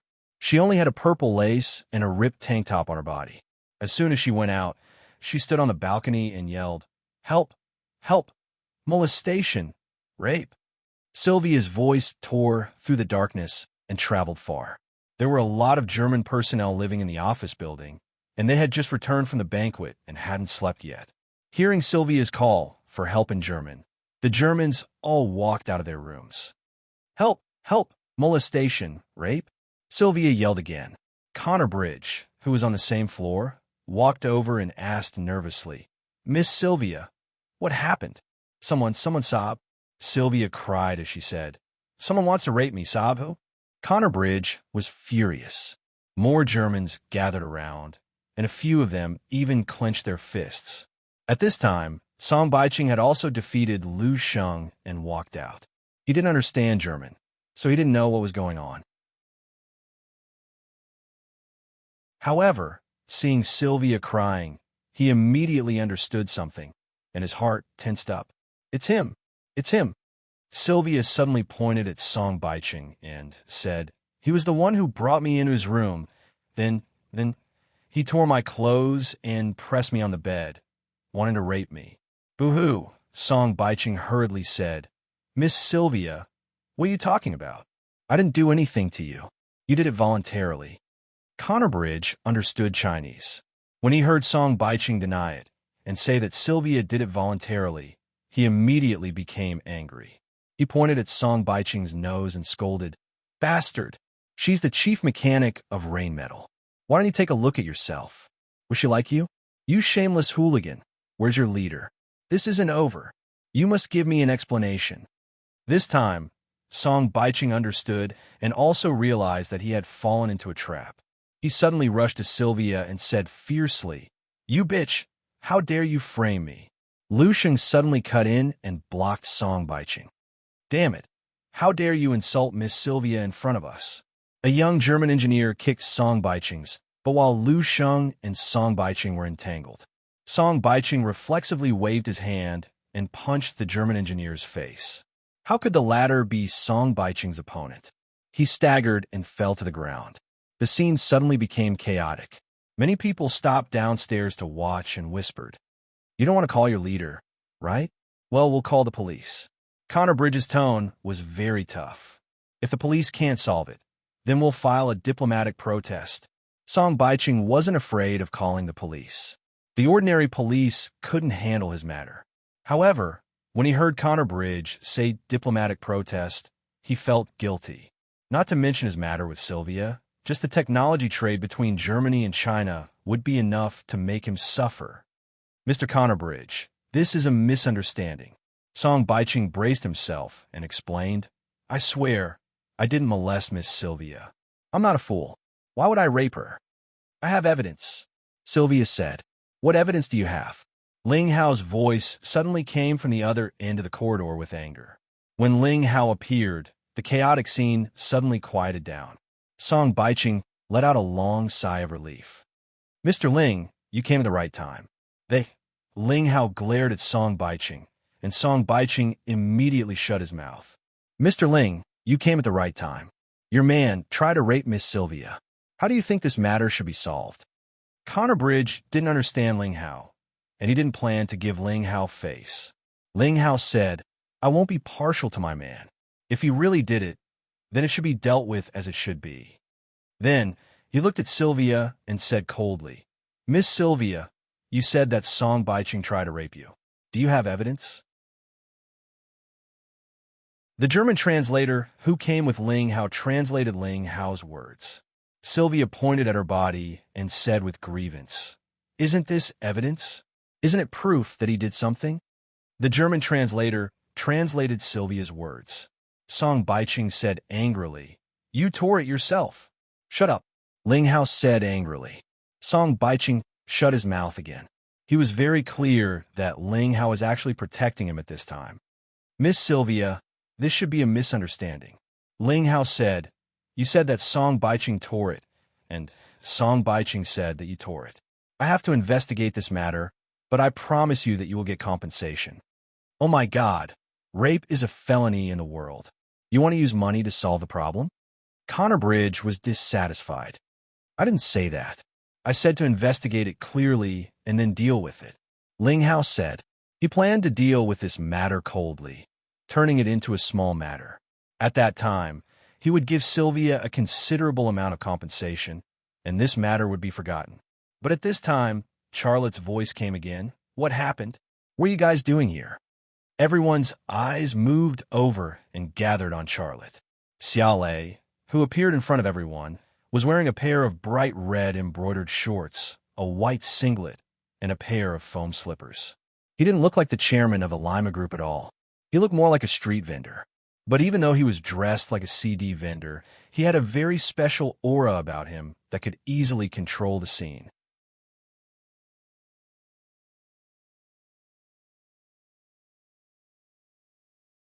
Chapter 677. "Mr. Xia, you came at the right time. You be the judge." Kong Naqiao pointed at Song Baiching.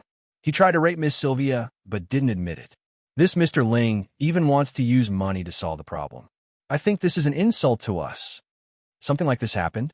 Charlotte looked angry. "Doing this kind of thing in broad daylight. Is there still any law?" He didn't seem to have forgotten that it wasn't broad daylight, but night. But his words expressed his attitude and his position. He was on the side of the Germans. Ling Han's face darkened. He had a feeling that this matter was not as simple as it seemed. Song Baiching was his trusted subordinate, and he knew Song Baiching very well. Although Song Baiching was a bit of a pervert, he definitely wouldn't act recklessly. Moreover, he had raped an important member of the German delegation, Sylvia, in Thunder Horse Military Factory. "Miss Sylvia, are you okay?" Charlotte walked to Sylvia's side and said with concern, "Don't be afraid, and don't be nervous. Mr. Ling is the person in charge. He will uphold justice for you." On the other side, Ling Han's translator translated Charlotte's words without missing a single word. Ling Han's expression darkened even more. His gaze fell on Charlotte, and his eyes began to turn cold. At this time, he already smelled a hint of a conspiracy. Charlotte didn't care about Ling Han's feelings or reactions at all. After comforting Sylvia, he nimbly took off his singlet and tied it around Sylvia's waist. Although Sylvia was still wearing a pair of underwear, it wasn't a good thing to be exposed in front of so many men. "Thank you, Mr. Xia. Thank you." Sylvia wiped the tears from the corners of her eyes and looked very grateful. "Mr. Xia, tell us, how should we deal with this matter?" Kong Naqiao urged. Before Charlotte could speak, Ling Han pulled Kong Naqiao to one side and said softly, "Mr. Kong Naqiao, you're here to exchange technology, and we're very cooperative. I think this matter must be a misunderstanding. Give me some time to investigate clearly, and I'll definitely give you a satisfactory answer. Therefore, for the sake of both our interests, let's not make a big deal out of this. If this matter gets out of hand, it won't do you any good, nor will it do us any good." This was a hint. This hint soon had its intended effect. Germany placed a lot of importance on this transaction. Thunderhorse Military Factory's technology was the main focus, not this trivial matter. Connor Bridge hesitated. Charlotte gently nudged Sylvia. Sylvia suddenly started crying loudly again, showing signs of losing control of her emotions. "I've never been humiliated like this before. I. She suddenly climbed onto the railing of the balcony. Charlotte hugged her waist and said, "Mr. Kong Naqiao, come and persuade her." Kong Naqiao came over and grabbed Sylvia's arm. "Sylvia, don't be rash. Calm down. There will definitely be an explanation for this. Don't forget why we're here." Amidst the entanglement, Xiao Lei let go of Sylvia. Sylvia was entangled with the Connor Bridge. She lowered her voice. "If you want Charlotte's technology, you have to let these two go." Connor Bridge was stunned. Sylvia's voice became even softer. "Pleasing Mr. Xia is better than pleasing those two officials, right? You have to understand that what we want is Mr. Xia's technology, not someone else's." Connor Bridge was an idiot. How could he not understand what was going on? Sylvia's rape was a lie. This was a show that involved a power struggle, and Sylvia had done it under someone's instructions. Was there even a need to guess who this someone was? Though Connor Bridge didn't know why Sylvia was involved in this power struggle, he knew very well which side to stand on. Following Ling Han's instructions and pleasing two officials from China wouldn't do him any good. But by pleasing Charlotte, he could complete this mission better and better, and might even get an unexpected surprise. How could he, who had been in politics for so many years, not know what to choose?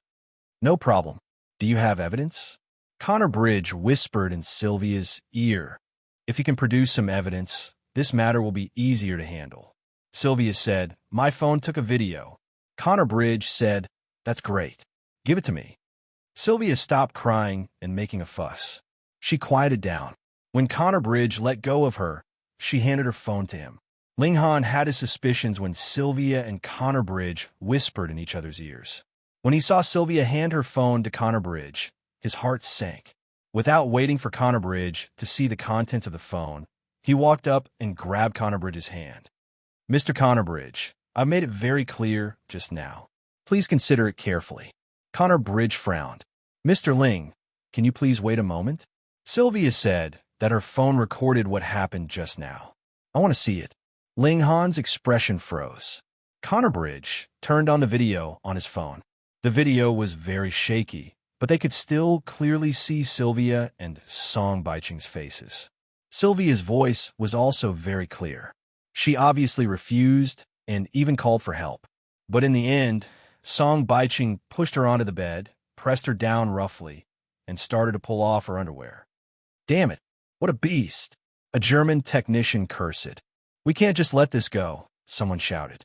"This is an insult to Germany. Call the police. Send this guy to court." "Beast? What a beast! I think he should be castrated." A large group of Germans was filled with righteous indignation. Ling Han shifted his gaze to Song Baiching. His eyes were full of hatred and terrifyingly cold. Song Baiching didn't dare to look at Ling Han anymore. He avoided Ling Han's gaze, cold sweat breaking out on his forehead. He never thought that Sylvia had actually turned on the camera function of her phone and recorded the entire process. He didn't actually do anything overboard, but there was definitely something wrong with Sylvia's German, which he didn't understand. Connor Bridge finished watching the video and looked furious. Mr. Ling, didn't you ask for evidence just now? Now that you have evidence, what are you going to do with it? Ling Han said coldly, we'll do what we need to do. We have our own laws. Song Baiqing will be punished according to the law. Song Baiqing wanted to explain, but he swallowed his words. Now, forget about explaining. Even if he jumped into the Yellow River, he wouldn't be able to clear his name. Connerbridge took out his phone and dialed. Ling Han frowned. Mr. Connerbridge, who are you calling? I'm calling our embassy, of course. This is a very serious matter. We can't just let it go, said Connerbridge. It won't do you any good to blow this matter up, said Ling Han. Charlotte spoke up then. Mr. Connerbridge, I think Mr. Song drank too much. He doesn't know what he's doing. I think we should give him a chance. What do you think? Ling Han and Song Baiqing couldn't help but look at each other. Both of them suspected that Charlotte was behind this, but they didn't expect him to speak up for them at such a crucial time. Connerbridge cursed in his heart, but he still looked angry on the surface. All right, since Mr. Ling is speaking up for us, as long as Miss Sylvia doesn't pursue the matter, I don't want to blow this matter up. This is a scandal, after all. It's not good for either of us.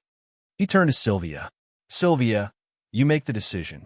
Everyone's gazes gathered on Sylvia. Sylvia's eyes were misty.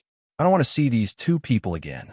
If they continue to stay in Thunderhorse Military Factory, I'll go to the embassy myself and demand justice. Charlotte started to speak, then stopped. Sylvia said, Mr. Xia, I respect you, but I've already decided on this matter. Either they leave, or I'll go to the embassy. The translator translated Sylvia's words for Ling Han. Ling Han was furious. You want me to leave? Miss Sylvia, are you sure you're not mistaken? What did I do wrong? I'm helping you solve the problem. And even if I did something wrong, you don't have the right to make me leave. Unless you don't want to stay here anymore. This was already a warning. Charlotte said, Brother Ling, don't get so worked up. Why make such a big deal out of a small matter? Besides, even if it's a big deal, you can't make the Germans leave. Ling Han had threatened the Germans that they would end the technology deal if they continued to make a fuss, but Charlotte had stood up and said that they couldn't let the Germans leave no matter what. This was obviously to support the Germans and relieve the pressure on them. Ling Han looked coldly at Charlotte. He wasn't a fool. Now that things had developed to this point, he pretty much understood what was going on. Charlotte didn't care about Ling Han's feelings at all. He also didn't care that Ling Han knew that he was the mastermind behind this matter. Actually, this matter couldn't be hidden even if he wanted to, because Fan Fan would be coming to Thunderhorse Military Factory tomorrow to be in charge of this technology deal. When that time came, would Ling Han still not understand that he was the one who set him up? If he understood, then so be it. I don't care.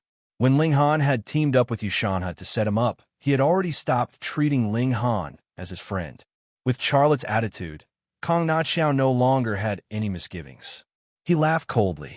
Mr. Ling, I think you've gone too far in favoring your people. Since Miss Sylvia has already made her decision, then I'll respect her decision. I'll call our embassy right now. Ambassador Philip will negotiate with your side and ask them to send someone over. There was no room for discussion on this matter. Ling Han looked at Charlotte and suddenly grinned.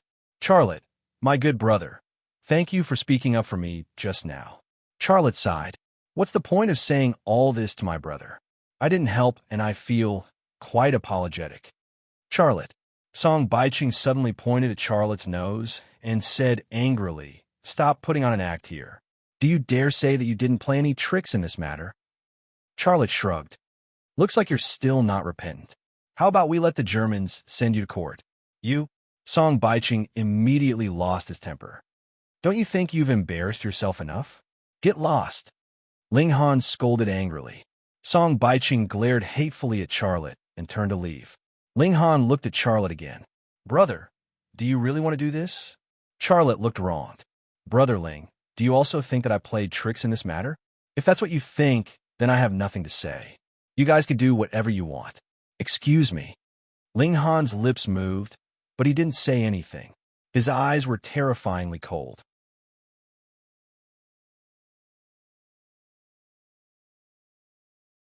Chapter 678. Charlotte left, and the Germans dispersed. Only Ling Hao and Song Baiching were left in the hallway. Their faces were ugly. Song Baiching wanted to explain, but the words were stuck in his throat. He really didn't know what to say. There's no need to explain. I know what happened. Ling Hao's voice was cold. Blame yourself for being too stupid. You can't even see through such a simple trap. Do you think you are Casanova? You can't even see through such a simple trap? How did that German woman fall for you? Song Baiching was ashamed and didn't dare to speak. Ling Hao sighed.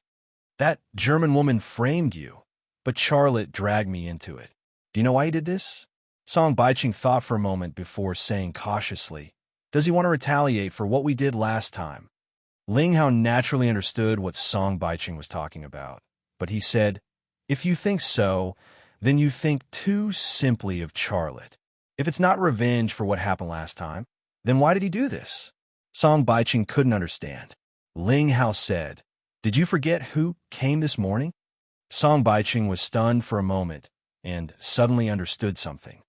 Mr. Z, are you talking about Fan Fan? Could it be that she's behind all this? You are not really stupid. Charlotte wants to help Fan Fan get the position of the director of the ZN Bureau. Is he crazy? He is not crazy. He knows what he wants. Song Baiching said angrily. He will regret it. Zongjing's boss likes you, and he supports you. Fan Fan is useless no matter what he does. Charlotte is helping Fan Fan against you. Isn't he afraid that we will make trouble for him in the future? Don't you understand? He is afraid that I will make trouble for him in the future. That's why he did this. Song Baiching was stunned for a moment. Ling Hao said lightly, Old Song, you have been with me for so many years. Now is a very critical time. Are you willing to make a sacrifice for me? Mr. Z, do you still doubt my loyalty to you? Tell me, what do you want me to do? Song Baiching's eyes were filled with determination. At this moment, he was like a completely different person from before. Very good. I'll give Zongjing's boss a call and explain the situation, then you'll turn yourself in. Remember, turn yourself in at the police station, not to Zongjing's boss. Song Baiching didn't expect Ling Hao to ask him to do something like this. Don't worry, this deal will be over soon. As soon as the Germans leave, you can come out at any time. At that time, I should have taken over the position of Zongjing's boss, and I will let you come back to take over Fan Fan's position. Ling Hao said. Song Baiching nodded without hesitation. I understand. Call Zongjing's boss, and I'll turn myself in. I'm the one who started this mess, so I can't harm you. Let me bear all of this. Ling Hao patted Song Baiching's shoulder and took out his phone at the same time in the room of Connor Bridge. Miss Sylvia, there's only the two of us here. Can you tell me the truth? Connor Bridge said. Mr. Connor Bridge, to tell you the truth, Mr. Mark Amin gave me very clear instructions. That is to please Mr. Xia and get information on the Hellhound Cannon. I came here first, and I reached an agreement with Mr. Xia. He said that if I help him get rid of that Ling guy, he will give me what I want. Connor Bridge suddenly became excited. That's great. I'll contact Ambassador Philip right now and ask him to put pressure on Hua. The Hellhound Cannon could be said to be a killing weapon, but it wasn't in this deal. Getting information on it would be a great contribution. Sylvia stood up and said politely, Mr. Connor Bridge, I have to go back. Good night. Connor Bridge asked curiously, You don't want me to go back after I talk to Mr. Philip? Sylvia pointed at the white vest tied around her waist and said with a smile, I have to return it to Mr. Xia. You have your work to deal with, and I have my own things to do. Connor Bridge was stunned for a moment, but he quickly understood and said with a smile, All right then. I wish you success, Miss Sylvia. The night shrouded the Thunder Horse Army factory. Under the cold moonlight, the factory had a unique industrial beauty. It was like a giant dragon crawling on the ground. It was still sleeping, but once dawn broke, it would soar into the sky and shake the entire world. It's a miracle, and I'm going to go on a date with the person who created this miracle. A smile appeared on Sylvia's lips. In her heart, Charlotte, who was also a mechanic, was like Ronaldo and Messi in the football world. He was her idol. How could she not be happy to go on a date with her idol? However, before Sylvia could approach the villa, she saw Xia Lei walking out of the villa in a pair of shorts and slippers. His upper body was bare, and his muscles were very firm and full of masculine strength. However, his skin was fair and smooth, and his lines were well-proportioned. She had no doubt that Charlotte's figure was the sexiest man she had ever seen, and his muscles were also the most beautiful she had ever seen. Charlotte didn't seem to notice Sylvia. After coming out of the villa, he walked in the direction of the new factory. At the end of that direction was the core workshop of the second generation of the Thunder Dragon machine tool. Mr. Xia. Sylvia quickly chased after him. Xiaolei turned around to take a look before stopping in his tracks. With a charming smile on his face, he asked, "Miss Sylvia, what's the matter?" "I'm here to return your clothes." Sylvia walked to Charlotte's side and gently pulled with her hand. The vest that was tied around her waist was removed from her body. All that was left of her lower body was the purple lace, which tightly wrapped around her hot buttocks in the mysterious place. It was like a second layer of skin for her, and the shape and dents could be seen clearly. Xiaolei hurriedly averted his gaze and looked around. Fortunately, it was a little late and there was no one else around. Otherwise, there would be more gossip about him and the German mechanic in the factory. "Fasten it," Charlotte urged. However, Sylvia didn't listen to him. "Mr. Xia, you promised me. As long as I help you get rid of that Ling guy, you will fulfill my wish." Charlotte was speechless. "I said I'll give you a hellhound cannon. Isn't that your wish?" "That's about work, not my wish." A sly smile appeared on Sylvia's lips. "Let's have a chat. Do you want to go to my room or yours?" Charlotte shrugged. "I'm going to the workshop to do something. Do you want to go with me?" "Of course." Sylvia tied the vest that Charlotte gave her around her waist. There were 2 security guards from the Thunder Horse Army factory standing at the entrance of the core workshop of the new factory area. When they saw Xiaolei coming over, the 2 security guards stood straight and saluted Xiaolei in unison. Charlotte nodded and entered the password. After verifying the fingerprint, he opened the door and walked in with Sylvia. The second-generation core workshop was quiet. The Thunder Dragon AI machine tool second gen that weighed 1,000 tons was like an undeformed Autobot. It lay on the ground and could turn into an omnipotent Autobot at any time. Although it wasn't her first time seeing it, Sylvia was still stunned when the Thunder Dragon AI machine tool second gen entered her sight. In her eyes, it was not only a miracle, but it was also as sexy as its owner. When Charlotte entered the central control room, the first thing he did was to turn off the surveillance cameras in the workshop. Sylvia, who followed Charlotte into the central control room, smiled. "You actually brought me here on purpose, right? You didn't want to be in the villa. That Ling guy hasn't left yet, and you didn't want him to discover the secret between you and me." Charlotte smiled. "You're smart. Without my authorization, no one can enter this place. What do you want to talk to me about? Speak." Sylvia pulled down the singlet tied around her waist and casually threw it at Xiaolei's face. Charlotte grabbed the vest and gently sniffed it. He smiled and said, "It's stained with your scent. How do you want me to wear it?" Sylvia's vest also smashed into his face. That was Sylvia's answer. "I'm going to get angry if you keep doing this," Charlotte said. The purple lace drew a parabola in the air and flew towards Charlotte's face. This time, Charlotte didn't let it hit his face. He reached out and intercepted it. "So, I made you angry. What do you want?" Sylvia's tone was full of provocation. "What do you dare to do to me?" Charlotte suddenly pulled her into his embrace and kissed her cherry lips. Sylvia's body trembled as she fell into a frenzy. She was like a moth flying into a flame. She knew that she would be in trouble, but she still threw herself at it without hesitation. She was a rose in a storm. She endured the ravages of the storm, but she still bloomed beautifully.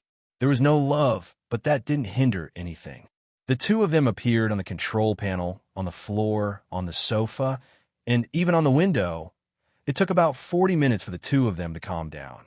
At this time, the 2 of them were no longer in the central control room, but beside the Lei Long AI machine tool.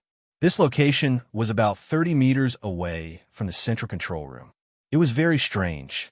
Charlotte didn't know how he got here. "You really are a beast," Sylvia said, her eyes filled with joy and satisfaction. Her body and soul were conquered by the man in front of her. She was completely conquered. Charlotte was actually a little surprised.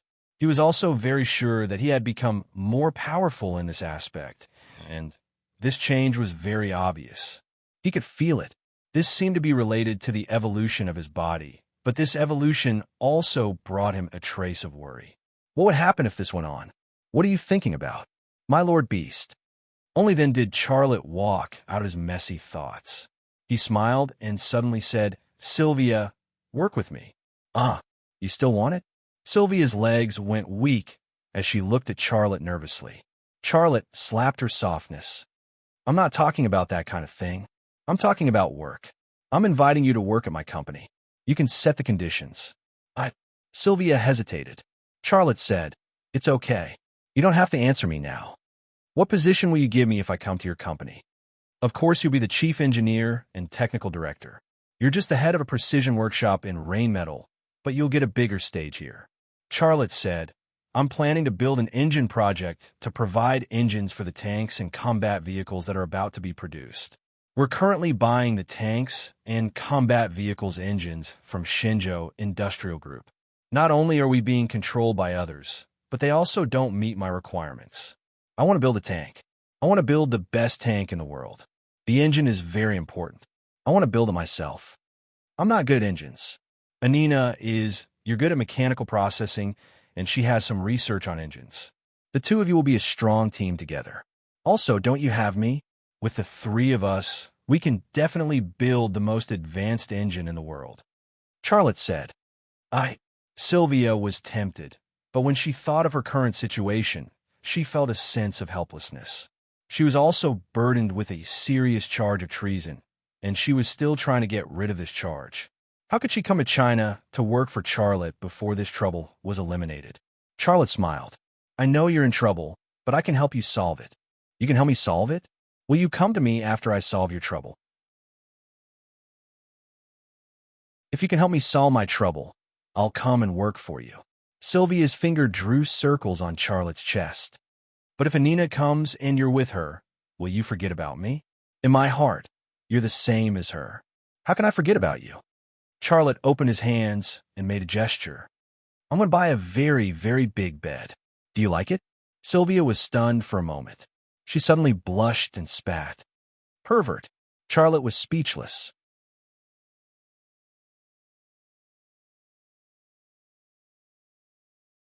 Chapter 679. Brother, did you know? I heard that the German chick was raped. Everyone is talking about this now. How could I not have heard of it? It's a pity that such a beautiful German chick was ruined by a pig. Exactly, with that German chick's face and figure. I dare say that she's the most beautiful woman I have ever seen. This kind of woman should be enjoyed by our director Xia. How could she be ruined by that song pig? That song pig is too daring. He is simply too lustful. Did he not think of the consequences of doing this? Who asked him to be an official? If he dares to do this, he is not afraid of that German chick causing trouble. Just watch. I dare to bet that this matter will be left unsettled. At most, it will just be a compensation. If that is really the case, then it is too unfair. When has there ever been fairness in this world? Fairness has always been fought for with fists. Brother, learn a bit. You're still young. TSK, aren't you just a few years older than me? What are you bragging about? Look, whose car is that? A Hongqi car with a red plate. Do you still need to ask? It must be some big boss. While the group of workers were discussing, a Hongqi car drove through the gates of Thunder Horse Military Factory. It did not go to the parking lot, but directly to the office building. The car door opened, and Zongjin Wukuei walked out of the car. His face was still so thin, without a trace of expression. As soon as Zongjin Wukuei got out of the car, Ling Han and Song Baiqing walked out of the office building. Song Baiqing's face was full of shame. Boss, sorry. Without waiting for Song Baiqing to finish speaking, Zongjin Wukuei suddenly slapped him in the face. With a crisp slap, Song Baiqing staggered from the slap, and a trace of blood appeared at the corner of his mouth. He covered his slapped face, not daring to make another sound. Ling Han said, Boss, he also fell into a trap. This matter cannot be entirely blamed on him. I have already told him that he will turn himself in later. Yes, I will bear all the responsibility, Song Baiqing quickly said. Humph. Zongjin Wukue snorted coldly. He no longer wanted to talk to Song Baiqing. Ling Han said, Boss, this was all done by Charlotte and Fan Fan. This matter can be big or small. You have to make a decision for me. Fan Fan? Humph. Did she think that her wings had hardened? Even if she has wings, I won't let her fly. Zongjin Wukue coldly said, and that Charlotte, if he joins in, then he can forget about getting away. I want him to understand what he can and cannot do. A cold smile appeared on Ling Han's face. He's in his office, and so is the German. Zongjin Wukue did not say anything unnecessary and directly entered the office building. There was a pleasant atmosphere in the office. Today's itinerary is free to visit. You can enter any workshop. Charlotte had a smile on his face. Mr. Xia, may I ask when you'll start building the Thunder Dragon Intelligent Lathe for us? Kong Naqiao asked. Charlotte said, I can't make the decision. This is a trade. I think that when you provide the submarine technology, I will give you everything you want. Before that, all I can do is wait for the notice. His meaning was very clear. One hand for the money and the other for the goods. As long as he did not get the German submarine technology, he would not give the Germans what they wanted. Kong Naqiao laughed. Mr. Xia, don't worry. We have already prepared the things we need. As long as you are ready, you can start the trade at any time. Charlotte said, then we will first visit the workshop and discuss when to start the trade. What do you think, Mr. Kong Naqiao? Kong Naqiao said, of course, no problem. I think there's a problem. Zongjin Wukue suddenly appeared at the door of the office. His face was full of anger, and his eyes were terrifyingly cold. His words were interrupted, and Kong Naqiao immediately frowned. You are? We don't need to know each other. Zongjin Wukue was not polite at all. Kong Naqiao was unhappy that he was given the cold shoulder, but he was not a person who could not take the slightest bit of anger. He also understood that the old man in front of him did not know his identity, but did not give him any face. How could this old man be an ordinary person? At this time, Charlotte said, Mr. Kong Naqiao, leave this to me. You take your people to visit the workshop. We will have a good chat later. That's it then. Mr. Xia, you go ahead. Kong Naqiao left with a few German technicians. Zongjin Wukue did not give him face, and he was too lazy to give Zongjin Wukue face. When he left, he did not even look at Zongjin Wukue. Once the Germans left, Ling Han and Song Baiqing also walked into the office. The three of you, please sit. Charlotte smiled and greeted them. Then he raised his voice and said, Kaiwe, make 3 cups of tea. Qing Saiyue's voice came from outside. Okay, Director Xia, I will be right there. Zongjin Wukue sat on the sofa and said, Charlotte, don't be so fake with me. You should know why I am here. Speak.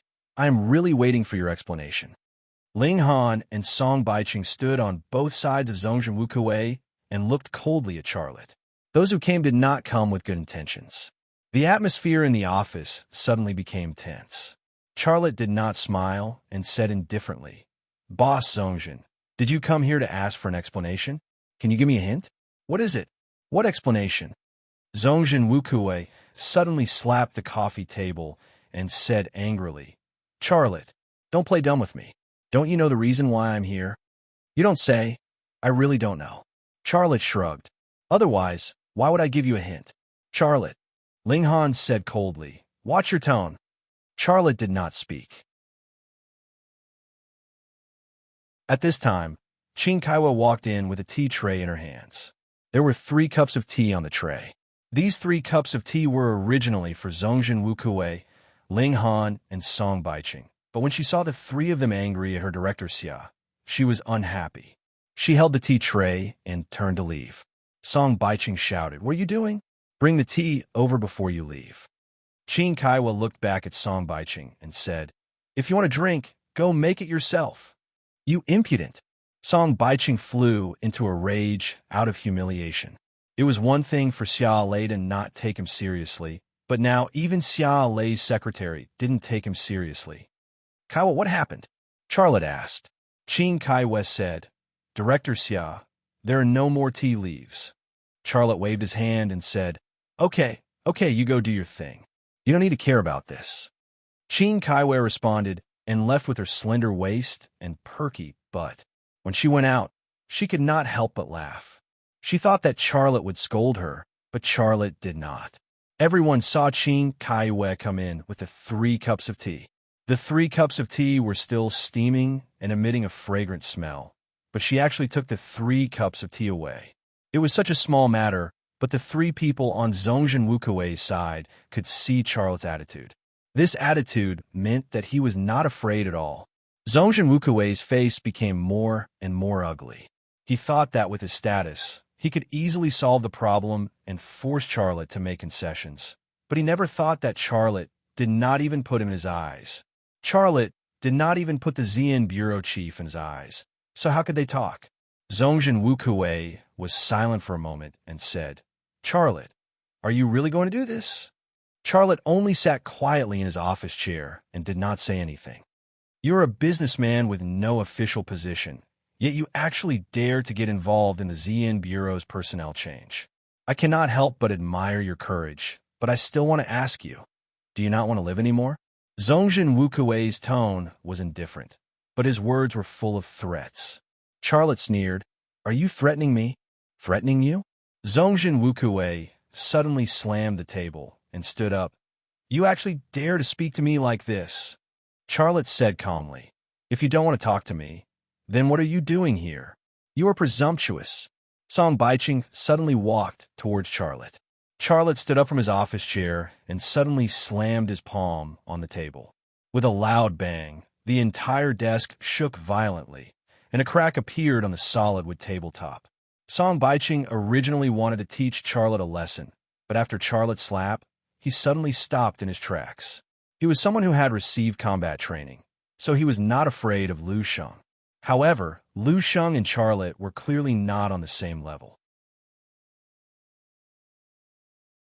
He reckoned that if he went up, the one lying down would definitely be him, and not Charlotte. "Charlotte," Ling Hao could not control his anger. "You are stupid. Do you think that with your strength, you can make Fan Fan replace me? You think you can make Boss Zongjin retire early? You are daydreaming. You're digging your own grave." Charlotte said, "Damn, why is this table so weak? Damn it. They must have received a commission for purchasing. When we return, I will definitely deduct their wages." Ling Hao was so angry that he could not speak. "You guys can leave. There is no point in continuing to talk."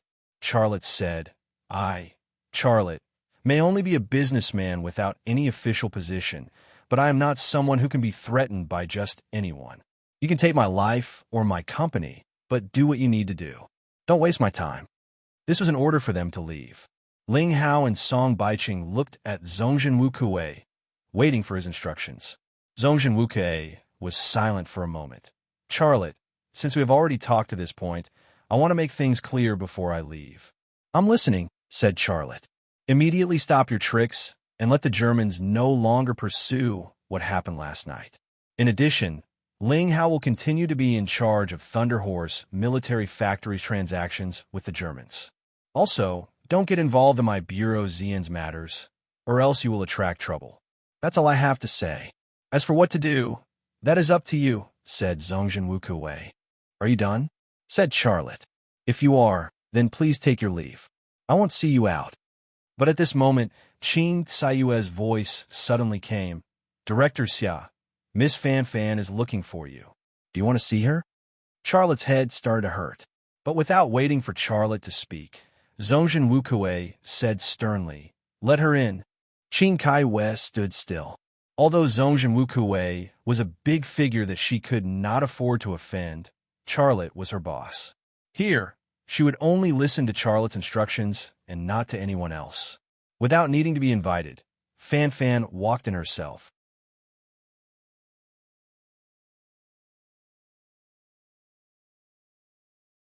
Chapter 680. As far as Charlotte was concerned, he hoped that Fan Fan would come a few minutes later, but she came now. Wu Kuei hated her the most now, and Ling Hao and Song Baiqing were also there. Would they be jealous of each other? In this case, he didn't know how things would develop. While Charlotte was having a headache, Fan Fan seemed to be in a good mood. She walked in gracefully with a beautiful smile on her face. The boss is here, and so is Mr. Ling. What a coincidence. Wu Kuei looked at Fan Fan coldly and didn't say a word. Ling Hao sneered. Yes, what a coincidence. It's so coincidental that I think you came here to see me make a fool out of myself, right? Fan Fan said with a smile. Mr. Ling, how can you say that? We're colleagues. Why would I come here to see you make a fool out of yourself? I'm here to work. I've been told to take charge of the Germans' affairs. I feel a little guilty about it. After all, you're responsible for it. You've been informed? Ling Hao's face suddenly changed. Who informed you? Fan Fan said, It's not convenient for me to tell you, but someone will contact you. Only then did Charlotte understand why Fan Fan appeared at this time. She really came here on purpose. She came prepared. But at this moment, Wu Kuei suddenly walked over, waved his hand, and slapped Fan Fan's face. Slap! With a crisp sound, there was a slap mark on Fan Fan's face. Caught off guard, she lost her balance and fell to the ground. Charlotte rushed up and held her waist in time, so she didn't fall to the ground. Let me go. Fan Fan pushed Charlotte away. Charlotte helped her, but she not only didn't appreciate it, but also got angry at Charlotte. However, although this seemed like an unreasonable action, Charlotte understood Fan Fan's motive. She was a woman with a special body constitution, which was her secret and also her weakness. It could even be said to be a fatal weakness. Of course, she didn't want Ling Hao, Wu Kuei, and Zhong Zheng to discover her weakness. But if he continued to hug her, she wouldn't be able to hide her weakness. Charlotte stood to the side, not planning to intervene. You actually did such a thing behind my back. Fan Fan, do you think your wings have hardened? Only then did Wu Kuei speak.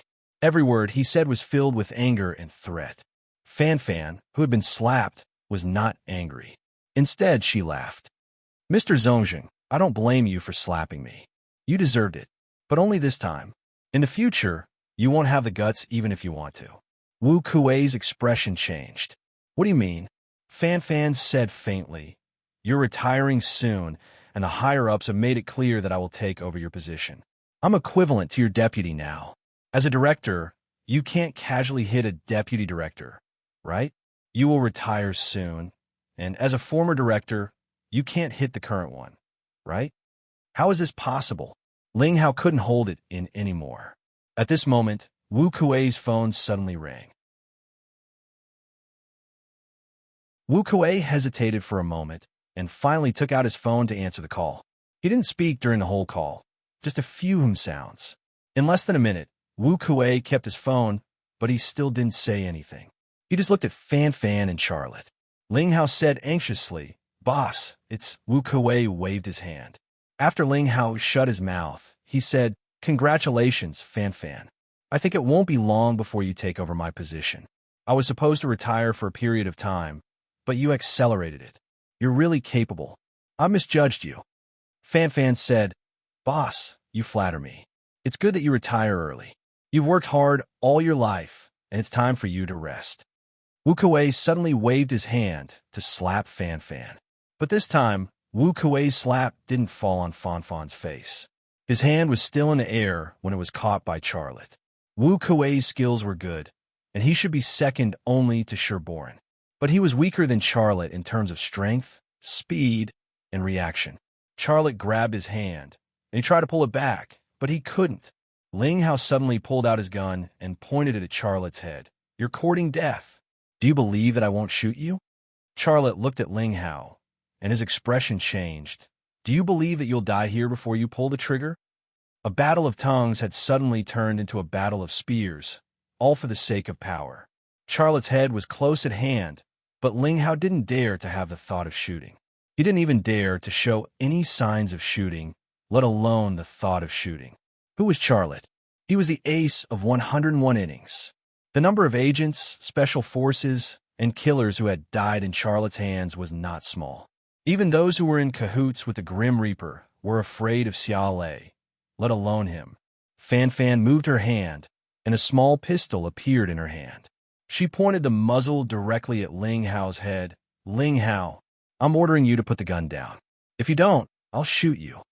It would have been better if Fan Fan hadn't said this, but Ling Hao didn't want to put the gun down. He sneered. Do you really think you're the deputy director? Ordering me? You don't have the right. Really? I'll give you 10 seconds.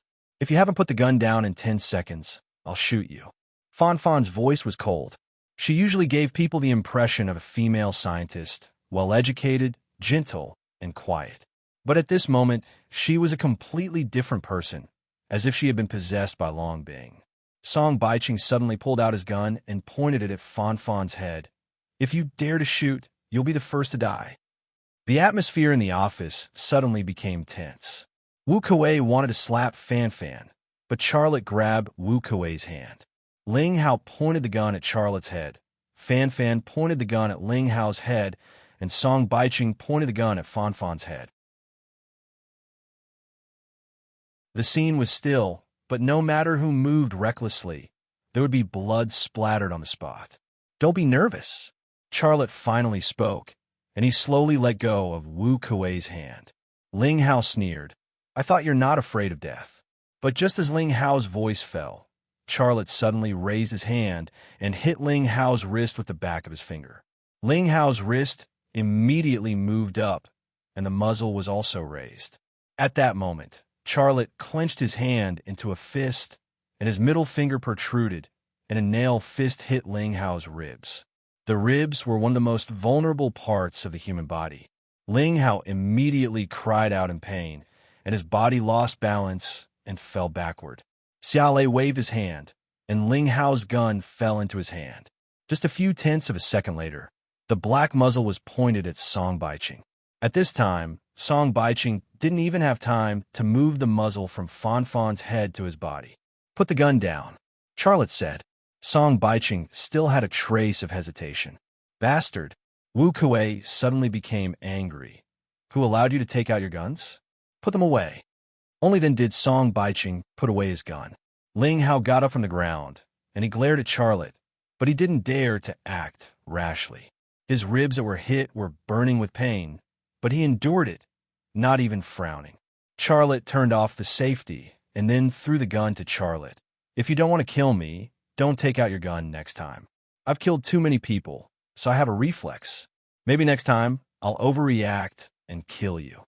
Ling Hao was so angry that he couldn't speak. If someone else said this to him, he wouldn't take it seriously, but it was Charlotte, so he had to take it seriously. But because of this reason, his self-esteem became more and more sensitive, and it made him feel uncomfortable. Fanfan was the last one to put away her gun. At this time, she didn't look at Wu Kuei, nor did she look at Ling Hao. She secretly looked at Charlotte from the corner of her eyes, and her eyes seemed to be shining. She felt that the scene of Charlotte subduing Ling Hao and Song Baiching was extremely cool, and she was secretly excited. This matter ends here. No one should mention it again. Wu Kuei said. For some reason, his tone was much softer, and it also gave people a feeling of exhaustion. Boss, are we just going to let it go? Ling Hao didn't want to lose control of this transaction, and he was even more unwilling to let Fanfan replace him as the next director of the ZN Bureau. I've already received the notice from the higher-ups, and this matter ends here. Wu Kuei didn't explain anymore and walked to the door. Ling Hao was stunned for a moment, and then followed him to the door. You just wait and see, this matter won't end here. Song Baiching said some harsh words, and then left. Charlotte was dismissive. Fanfan would soon become the director of the ZN Bureau, and he didn't need to care about Ling Hao and Song Baiching. In this power struggle, Fanfan was actually not the biggest winner. It was him. When they walked to the door, Wu Kuei stopped, and he looked back at Fanfan. As your predecessor, I will give you a piece of advice. You must distinguish between public and private affairs. The X-Secret Gold Project is more important than anything else. You better remember this. Fanfan said lightly, Thank you. Wu Kuei disappeared at the door with Ling Hao and Song Baiching. Fanfan let out a long sigh of relief and patted her towering chest with her hand. Oh, I was scared to death. When Song Baiching pointed a gun at my head, I almost peed my pants. Charlotte was a little speechless. Are you exaggerating? Fanfan suddenly grabbed his hand and brought it under her skirt. Won't you know if you touch it? It was wet, but Charlotte was sure that it wasn't from Song Baiching. His hands seemed to have been electrocuted, and it only stayed there for a second before he retracted it. I didn't lie to you, right? Fan looked serious. Charlotte, do you know why the higher-ups made a decision so quickly? Don't keep me in suspense. Tell me. There was a dramatic change in the Korean election, and Jin's competitor, Park Jin, had a lot of scandals, and his support rate kept dropping. In the second half of the election, Jin suddenly increased his publicity and votes, and his support rate kept rising. If there are no accidents, he will be the next Korean president. Charlotte just smiled. He had already expected this result, and he wasn't surprised at all. And Jin sent a letter saying that he is willing to make some adjustments to the current policies. Although this matter hasn't been finalized yet, his attitude in the letter is already very valuable. This was the reason why she was able to become the deputy director of the ZN Bureau so quickly. Congratulations, you've succeeded. I wouldn't have succeeded without you. Fan's eyes were burning. You helped me settle the Korean issue, and you also helped me settle the scandal with Song Baiching. You helped me become the director, and I owe you such a big favor. Tell me, how do you want me to repay you? Charlotte smiled. As long as you don't screw me over. I'm definitely screwing you over. You'll be the one to fill my hole. Charlotte.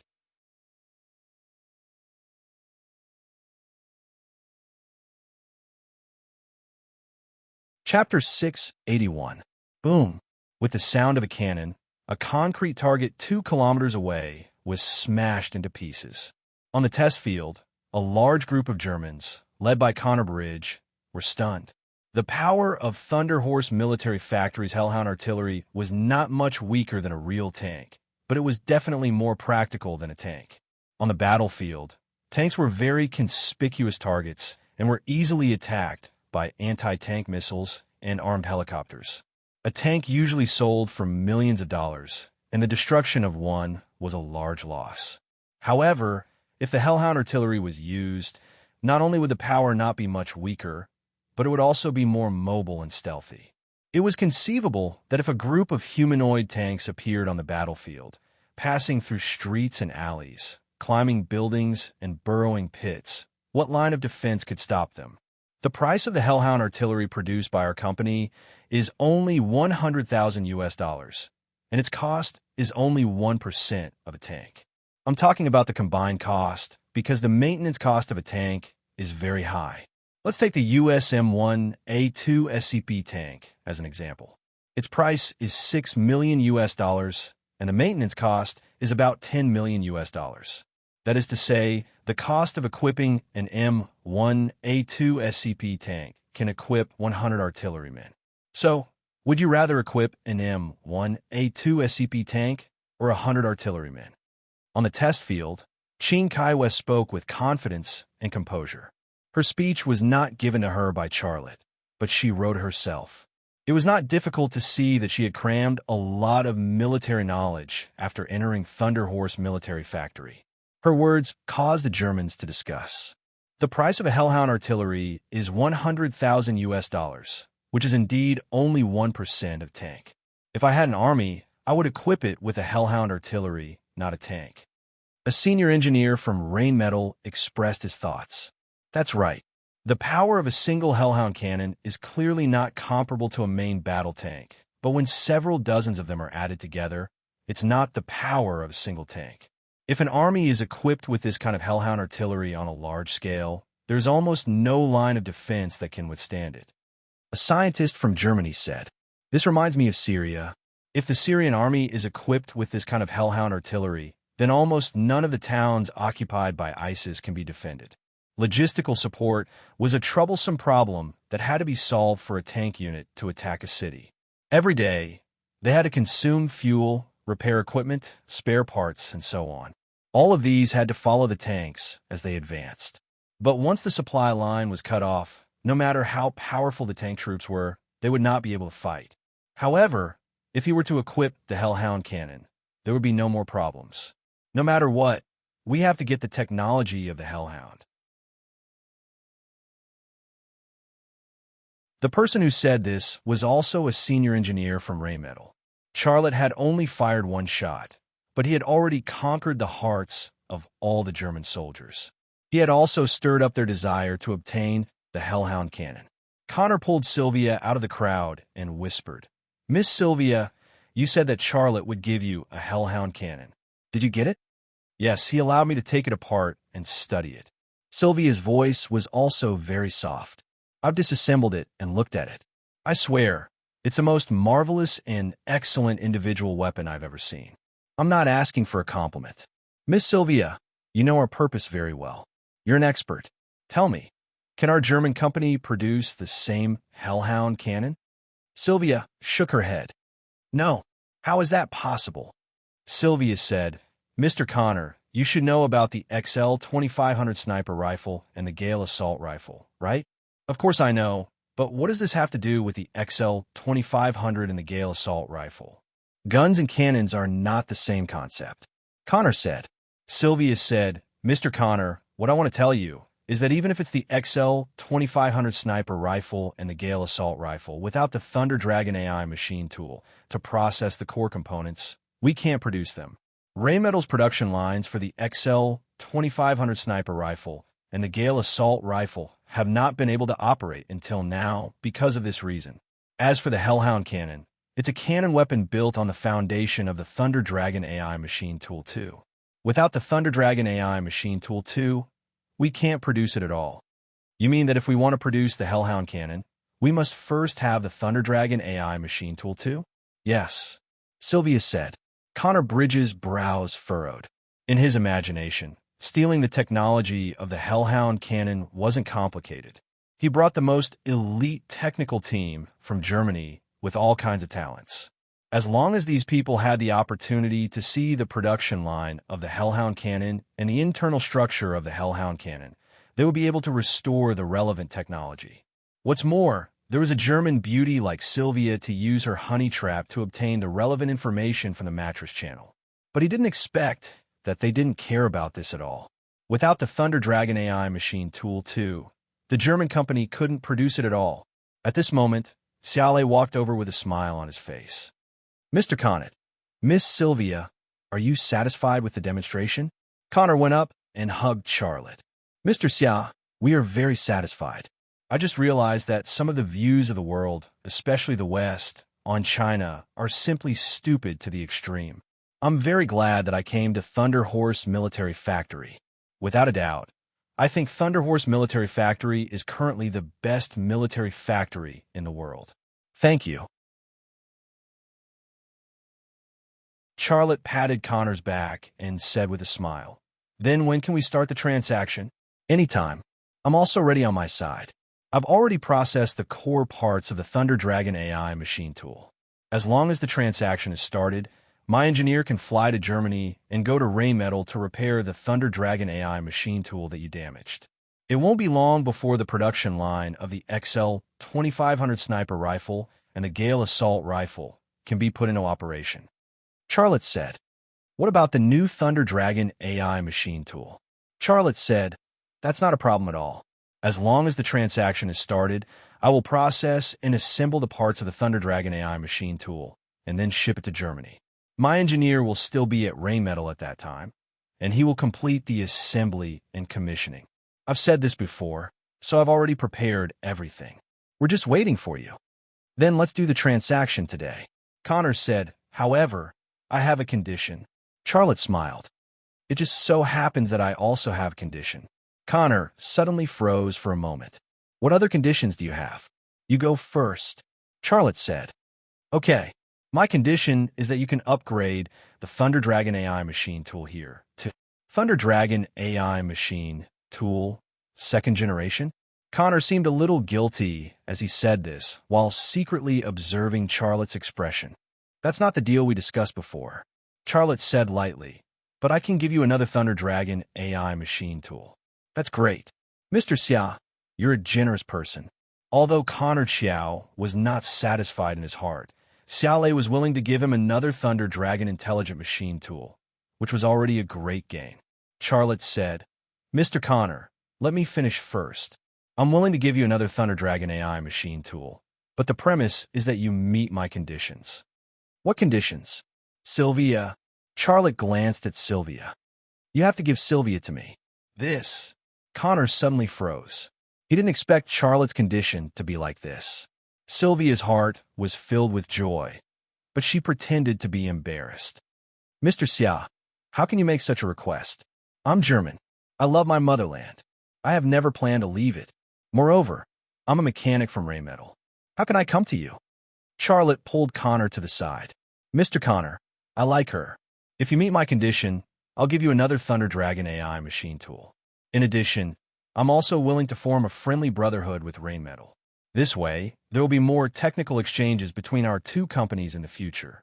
In addition, you took my Thunder Dragon AI machine tool, but in this world, only I can process the core components. If the core components of your Thunder Dragon AI machine tool are broken, you have to let me do it, right? But if you don't agree, don't come to me in the future. His words were very clear. In the future, there will be many times when you need to ask me. If you don't give me your woman, there will be no more discussion in the future. But Sylvia is... Connor wanted to say something, but hesitated. In his heart, he couldn't help but curse Charlotte for being a pervert. But who could he blame for this? Sylvia was a beautiful spy sent by Markamine. She used her body in exchange for trade secrets.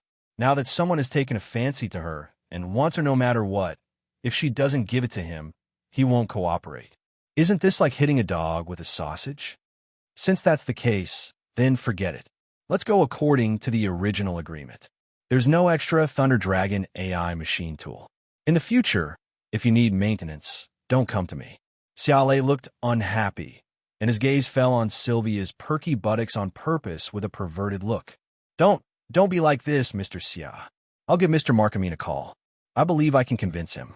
But you have to convince Miss Sylvia yourself. Speaking up to this point, Connor lowered his voice. Women, you just have to coax them. If you give her a sports car, a mansion or something, will she still refuse? Charlotte smiled and gave Connor Bridge a thumbs up. The whispers of the two men fell into Sylvia's eyes. She wanted to laugh, but she didn't dare to. She looked like she was having a hard time holding it in. Connor Bridge walked to an empty corner and called Markamine. Charlotte used the lip-reading spell to interpret Connor Bridge's words. Mr. Markamine, it's me, Connor Bridge. There's a situation here. The woman you sent, Sylvia, Charlotte actually likes her. Yes, Charlotte wants her no matter what.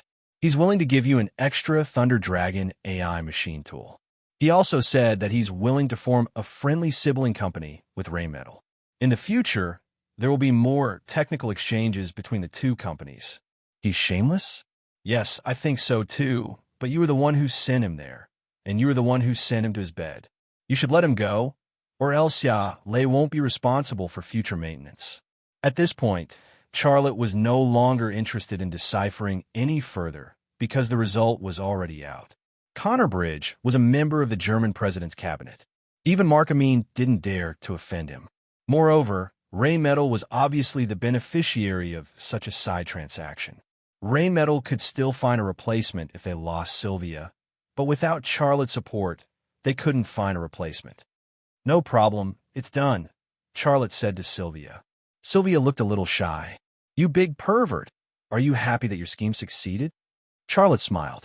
Are you really going to build a big bed with alloy? Sylvia, however, changed the subject. I'll call Anina later and ask her to book a plane ticket. When did you become good friends? Why didn't I know? I'm not telling you. Big pervert. Sylvia looked fierce. Just you wait. When Anina comes, she and I will deal with you together. Charlotte. Connor Bridge walked over with his phone and smiled. Mr. Xia, I've convinced Mr. Markamine. Now it's up to Miss Sylvia. Before Charlotte could speak, Sylvia said, I'm willing. Connor Bridge.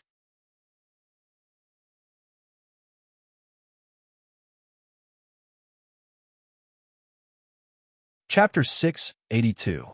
The deal with the Germans went smoothly, but Charlotte was only responsible for the part he was supposed to be responsible for, which was to provide the Germans with what they needed. The conventional submarine technology provided by Germany wasn't received by him, but by a shipyard company. That shipyard company was China's largest ship manufacturer. Almost all of China's military ships were produced by it.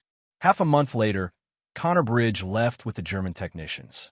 Sylvia stayed behind. On the day the German team left, Anina came to the Thunder Horse military factory. On the same day, Charlotte's new house was completed. The reason why it was so fast was because the structure of the house was pure wood, and the craftsmen only needed to buy the materials to build it. As for the tiles and renovations, it didn't take much time. Xia Chang'e moved out of the villa, and Sylvia and Anina also moved into their new home. In the end, Sylvia didn't build a big bed made of alloy material. She felt embarrassed just thinking about it, let alone doing it. She and Anina both had their own rooms, and they were next to each other.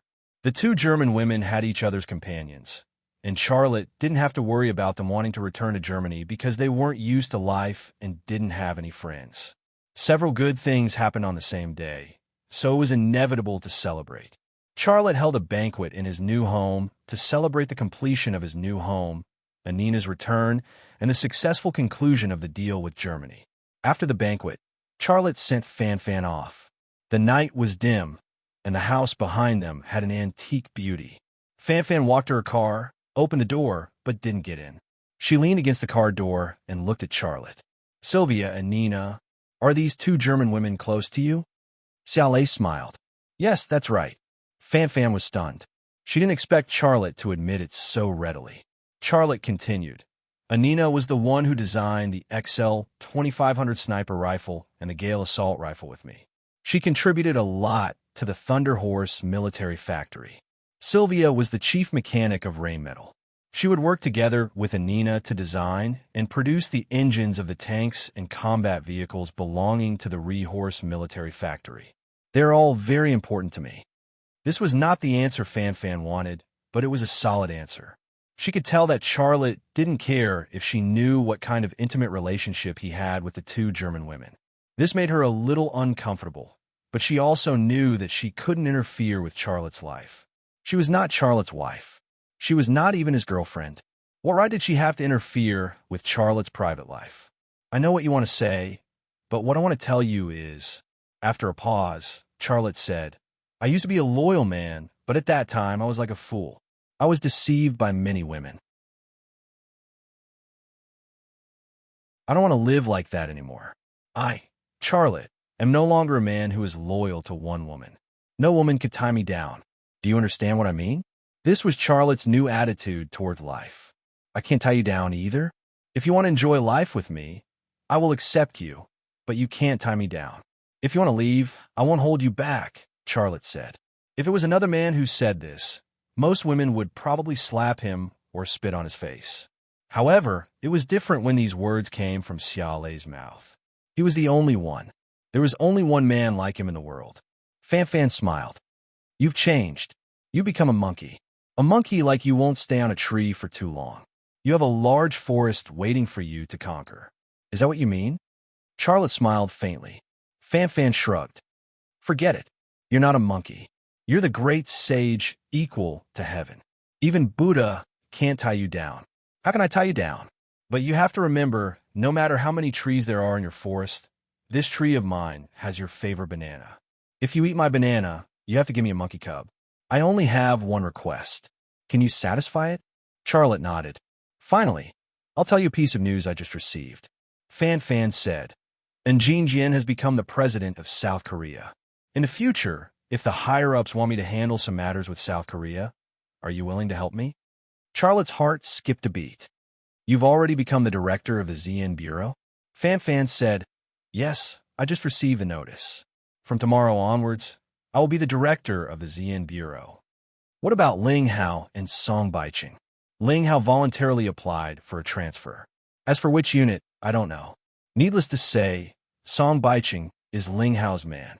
If Ling Hao is transferred, he will definitely follow. What about Wu Kuei? He's retired. Don't worry. He can't threaten you anymore. Charlotte secretly breathed a sigh of relief. Wu Kuei had retired. Ling Hao and Song Baiqing had left the ZN Bureau. Fan Fan was now the director of the ZN Bureau. He had completely gotten rid of the trouble of the ZN Bureau. After settling the ZN Bureau, he would no longer be a big threat in China. He could then realize his dream, which was to build the Thunder Horse military factory into the world's most powerful military enterprise. There was also the secret of the ancient alloy and AE. Without the trouble of the ZN Bureau, he could also calm down and look for clues. Fan Fan moved in front of Charlotte. Her pair of soft hands wrapped around Charlotte's neck. Her full breasts were also pressed against Charlotte's chest. She said, "When I finish the things at hand, I will come to you. Don't forget, we still have the X-Secret Gold project to solve." "No problem. You go ahead and do what you need to do.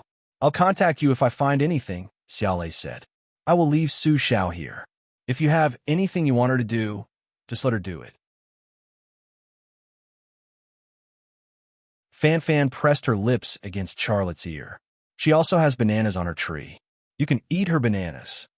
Charlotte was stunned for a moment, then said with a wry smile, "What kind of person do you think I am? Even a monkey doesn't climb every tree." I forgot. You're the great sage. You are not an ordinary monkey." "Charlotte, go back. I have to go." Fan Fan let go of Charlotte. Charlotte watched Fan Fan drive away and then return to the new house. There was a plaque on the door of the new house. On it were the 3 words "Peace Residence," written by his father, Xia Changhe. Only people with his experience could understand the true meaning of peace. When walking to the room, Charlotte met his father, Xia Changhe. Xia Changhe was wearing a traditional Chinese suit, and he looked a bit like a retired cadre. "Dad, you drank a lot of wine. Why don't you go back to your room to rest?" Charlotte walked to Xia Changhe. "That little bit of wine is nothing. I can't sleep, so I came out for a walk," Xia Changhe said. "You came at the right time. Sit with me and let's talk." Charlotte nodded and followed Xia Changhe into a pavilion on the side of the path. Xia Changhe's gaze fell on Charlotte's neck. "You still have it. When are you going to eat it?" Charlotte said, "I actually thought about eating it, but before I figure out its secret, if I eat it, how can I study it? Moreover, eating it rashly will bring a lot of uncertain risks." "Dad, you don't have to worry about this. Let me make my own decision." "Well, you make your own decision." Xia Changhe sighed. "In the past, I dreamed of living like an ordinary person. I would go to the supermarket to buy groceries and go home to cook a meal for you and Xiao Xue. Or I would go to the park for a walk and then watch a movie or something. Now that such a life has come, I am not used to it. I begin to miss the days when I was in a storm of bullets. Tell me, is my illness acting up?" "Dad." Charlotte clung to Xia Changhe's shoulder and said with a smile, "You are not sick. You're just not used to it. Give yourself more time. No matter who goes from a familiar way of life to an unfamiliar way of life, he needs some time to adapt.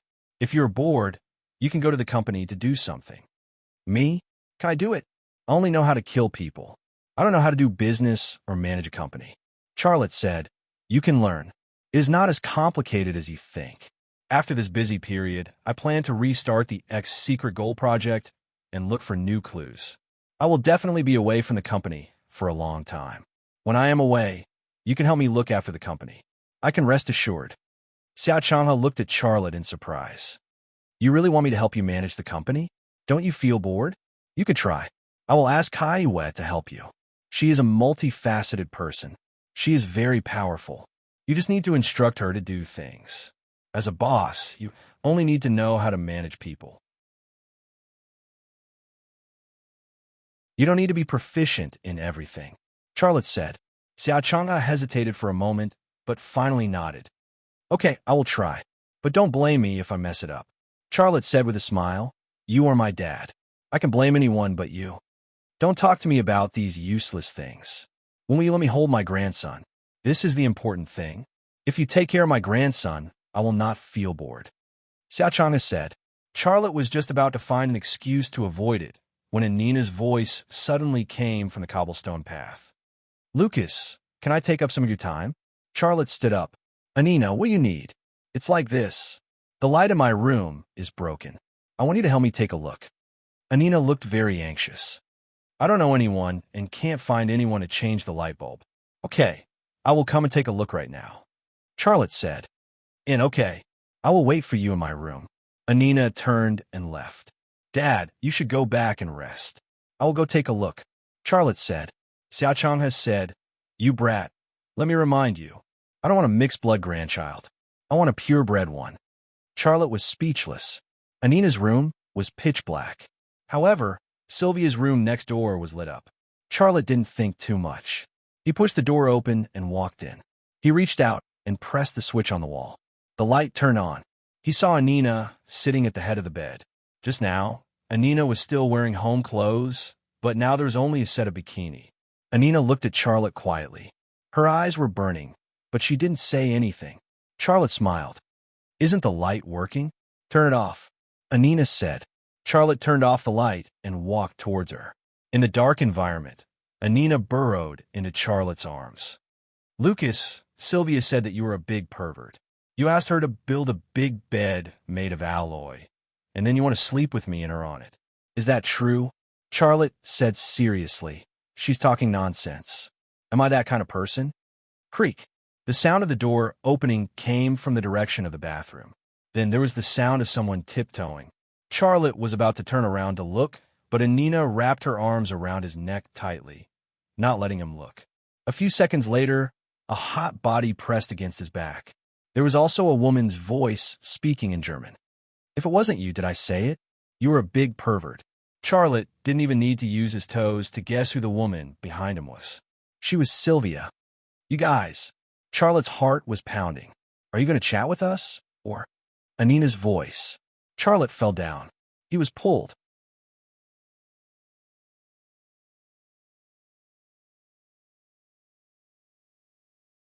Chapter 683. The trouble had disappeared, and everything was on track. The Hellhound cannon had entered mass production, and there was no need to worry about sales. Just the domestic orders were enough to keep the Thunder Horse military factory busy, not to mention the international orders. However, money did not necessarily mean that one could buy the Hellhound cannon. The countries that had imposed a technological blockade on China could not buy it no matter how much money they offered. The United States was one of them. None of the weapons produced by the Thunder Horse military factory would be sold to the American market. There was also Japan. The funds from Japan could not even buy a screw in the Thunder Horse military factory, let alone an ultimate weapon like the Hellhound cannon. After the Hellhound cannon entered mass production, the defense system of the Thunder Horse military factory also produced a new product. It was a machine gun defense system for ships. Its performance was also better than the international products of the same kind. However, Charlotte was not in a hurry to promote and mass produce it. Instead, he continued to improve its performance. He had his own ideas and plans. One step at a time, one meal at a time. With the current production capacity of the Thunder Horse military factory, it was difficult to even complete the order for the Hellhound cannon. If they were to accept the order for the defense system, the workers would not be able to complete it even if they worked themselves to death. If he continued to expand the production capacity, he would need new funds and personnel, but he was not in a hurry to do so. His plan was very simple. He would use the Hellhound cannon, XL 2500 sniper rifle, and Gale assault rifle to earn enough profits, repay the loan, and accumulate funds at the same time. Then, he would start a new expansion plan. By then, Sylvia and Anina would have more or less developed the tank and combat vehicle engines belonging to the Thunder Horse military factory. He only needed to focus once, and he would be able to build the Thunder Horse military factory into a behemoth. Developing the tank and combat vehicle engines was also a big challenge for Charlotte. After all, he had never set foot in the field of engines before. The knowledge was completely new to him. However, it was not a particularly difficult thing for his superbrain. Coupled with the help of Anina and Sylvia, the engine project belonging to the Thunder Horse Army factory was progressing smoothly, and the progress was quite satisfactory. In addition to researching the tank and combat vehicle engines, Charlotte also devoted part of his energy to the X-Secret Gold project. He tried to find clues from all angles, but to no avail. A month passed in the blink of an eye. Early in the morning, Charlotte received a call. "Mr. Xia, do you still remember me?" A man's voice came from the phone. "I'm Dr. Ningjing's attending Dr. Wei Guani." "Oh, it's Dr. Wei Guani. Hello." Charlotte suddenly remembered this person and the things related to this person. Last time, when he went to see Peaceful, he had a private chat with Wei Guani. He gave Wei Guani an extra salary, and told him to keep an eye on Peaceful's situation. During this period of time, he had been so busy that he had almost forgotten about this person. He did not expect Wei Guani to call him today. It's like this. Something happened to Professor Ning last night. I sent you an email last night, but you didn't reply. Wei Guani said, Last night, Charlotte, Sylvia, and Anina were studying the mysteries of the origin of life and had no time to read emails. Sorry, I haven't opened my mailbox all this time. Did something happen to Peaceful? Charlotte suddenly felt nervous. It's hard to explain over the phone. Mr. Xia, do you have time? If you have time, come and see. We can talk in detail, Wei Guani said. Okay, I'll be right there. Charlotte hung up and walked out the door. The Chevrolet Suburban raced on the road. Charlotte's thoughts were like a wild horse that had broken free of its reins. The sky is not the sky. There is no distance. Time is not time. 1,000 years pass in the blink of an eye. A traveler comes from a distant space. The sky is not his obstacle, and time cannot erase his body. He is looking for a starting point, but he is lost in the dark world. He is about to forget himself. The only thing that can. That was what Peaceful had told him last time. He had done in-depth research on this, and even used the ancient alloy box to try all kinds of things. Unfortunately, he did not find the answer. The clue was like she did not finish her sentence. It was cut off. Now, something new had happened to Peaceful. Would there be a new clue this time? This speculation made Charlotte secretly excited. As soon as Charlotte drove to the sanatorium, he saw Wei Guani. He had been waiting for him there for a long time. As soon as he got out of the car, Charlotte asked, Dr. Wei, what happened to Peaceful? Mr. Xia, come with me. Wei Guani led the way. As he walked, he said, Mr. Xia, it's like this. Last night, Dr. Peaceful suddenly woke up for a while. Not only did she spend a few more drawings, but she also talked to me for a few minutes. What did she draw? You'll know when you see it. I can't explain it in a few words. Charlotte asked, What did she talk to you about? Because of you. I recorded it while I was talking to Dr. Peaceful. The drawings and recordings are in my office. I'll go get them for you. Wei Guani sped up. Charlotte followed Wei Guani to his office.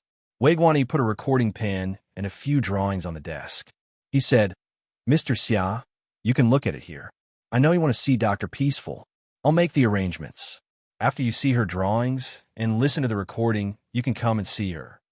Charlotte nodded. Go. After Wei Guani left, Charlotte sat in front of Wei Guani's desk and looked at Peaceful's drawings. Last time, Peaceful had drawn 5 pictures. The first was a compass from the Ming Dynasty. The second was a bronze book. The third was an ancient alloy box that was missing a corner. The fourth was a complete ancient alloy box. The fifth was a naked man without a face. Peaceful had drawn 5 pictures. She had drawn 5 pictures. This time, Peaceful had drawn 3 drawings. When Charlotte saw the first drawing, he froze. The first painting she drew was actually Da Vinci's masterpiece, Mona Lisa, and this time, she used a very professional brush and paint. The Mona Lisa in the painting was very lifelike and lifelike. It looked like a miniature version of a high-quality counterfeit. Why did she draw the Mona Lisa? Charlotte didn't understand. But this Mona Lisa reminded him of the painting of the Vikings in Mark Amin's mansion, which was also painted by Leonardo da Vinci. He still remembered that painting because the legendary female pirate in the painting looked like Princess Yongmei, Zhu Xinyue. Later, he had destroyed the painting with a punch. Is she reminding me that the secret of the ancient alloy in AE is related to Da Vinci? Or was Da Vinci a clue? Charlotte suddenly had this thought. Unfortunately, there were no words on the painting. Other than the smiling Mona Lisa, he couldn't see anything special. Charlotte moved the Mona Lisa away and revealed the second drawing. He was stunned again. The second drawing was a blob of white paint. It didn't have any obvious shape. It looked like it had been painted with a brush. If he had to say what it looked like, it was a bit like a white cloud. Moreover, it was the kind that was blown away by the wind. What is she drawing? Charlotte's heart was confused. Unfortunately, the second drawing still didn't have half a word. He couldn't see any hint, let alone any clue. Xia Lei flipped over the second painting and shifted his gaze to the third painting. At that moment, He couldn't move his eyes away. The third drawing had 6 people, 3 men and 3 women. Whether it was the men or the women, they were all naked and faceless. But this wasn't the strangest thing. The strangest thing was that the 3 men and 3 women's bodies were combined into a cube. Each person was a side of the cube. Xiaolei immediately understood the painting, and the image of the ancient alloy box appeared in his mind. However, he couldn't figure out the connection between the 3 men and 3 women in the painting and the ancient alloy box. The moment he saw the third drawing, he seemed to have caught on to something. Unfortunately, when he thought about it carefully, his mind was blank. There was nothing. After a minute, Charlotte turned on the recorder and listened to the audio file that Wei Guanyi had recorded. "Professor Peaceful, I heard from the nurse that you're doing well. You asked her for a brush, paint, and paper. What did you draw? Can I see it?" Wei Guanyi's voice. "They're coming. Run." Peaceful's voice was hoarse and low. It was cold. It didn't sound like her voice at all. "Who's coming?" Wei Guanyi's voice. "It's too late." "What's too late?" Wei Guanyi's voice. "When is he coming?" "Who are you talking about?" "The only one." Wei Guanyi. "Ha. It's only one character away from my name. Is he your friend or colleague?" Wei Guanyi's voice. "Take off your pants and lie on the bed. I'll check your uterus. Why are you confused again? I'm your doctor. Later, I'll prescribe you some medicine to help you sleep." Wei Guanyi and Peaceful's conversation was still going on, but Charlotte's mind was still stuck on that sentence. He couldn't leave it. That sentence was the only one. In this world, only one person had ever called him by that name, and that was Princess Yongmei, Zhu Xianwei. That was a secret between him and Princess Yongmei. How could Peaceful call him by that name? Also, Peaceful said a lot, but it wasn't hard to tell that she was only clear-headed when she said the first few sentences. After that, she became crazy again. However, those few sentences that still seemed to be in her right mind shocked and confused him. He fell into deep thought. Did she mistake Wei Guanyi for me? Did she warn me that someone would bring danger to me and told me to escape? But then she asked Wei Guanyi when he would come. She also mentioned the name, the only one. That was clearly talking about me. What is going on? No matter how he thought about it, he couldn't figure it out. Charlotte put away the drawing and the recording pen. He put them in his briefcase and left Wei Guanyi's office. He wanted to see Peaceful. Regardless of whether she was awake or crazy, he had to talk to her and figure out what was going on.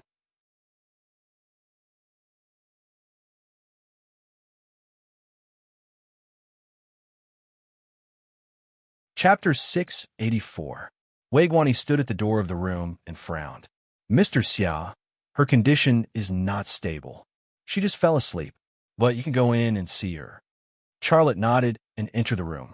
The room was quiet. Peaceful was lying on the bed, fast asleep. She did not wake up because of Charlotte's arrival. Charlotte's eyes moved to the window. There was an easel there, and there was an unfinished painting on the easel. He walked over. The painting was of a small town in Europe. In the center of the town was a church. It had a tall, round dome, and it looked very grand. The buildings around it were mostly Roman and Gothic. They were simple and elegant, solemn and heavy. They exuded a strong religious atmosphere. There was not a single modern building in the whole town. There were no electric poles or huge advertisements.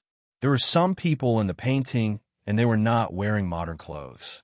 They were wearing medieval European clothes. The unfinished part was a house next to the town. Behind the house was a hill, and there was a river flowing down the hill. There was a tombstone on the river bank at the bottom of the hill, but there were no words on it. Where did she draw?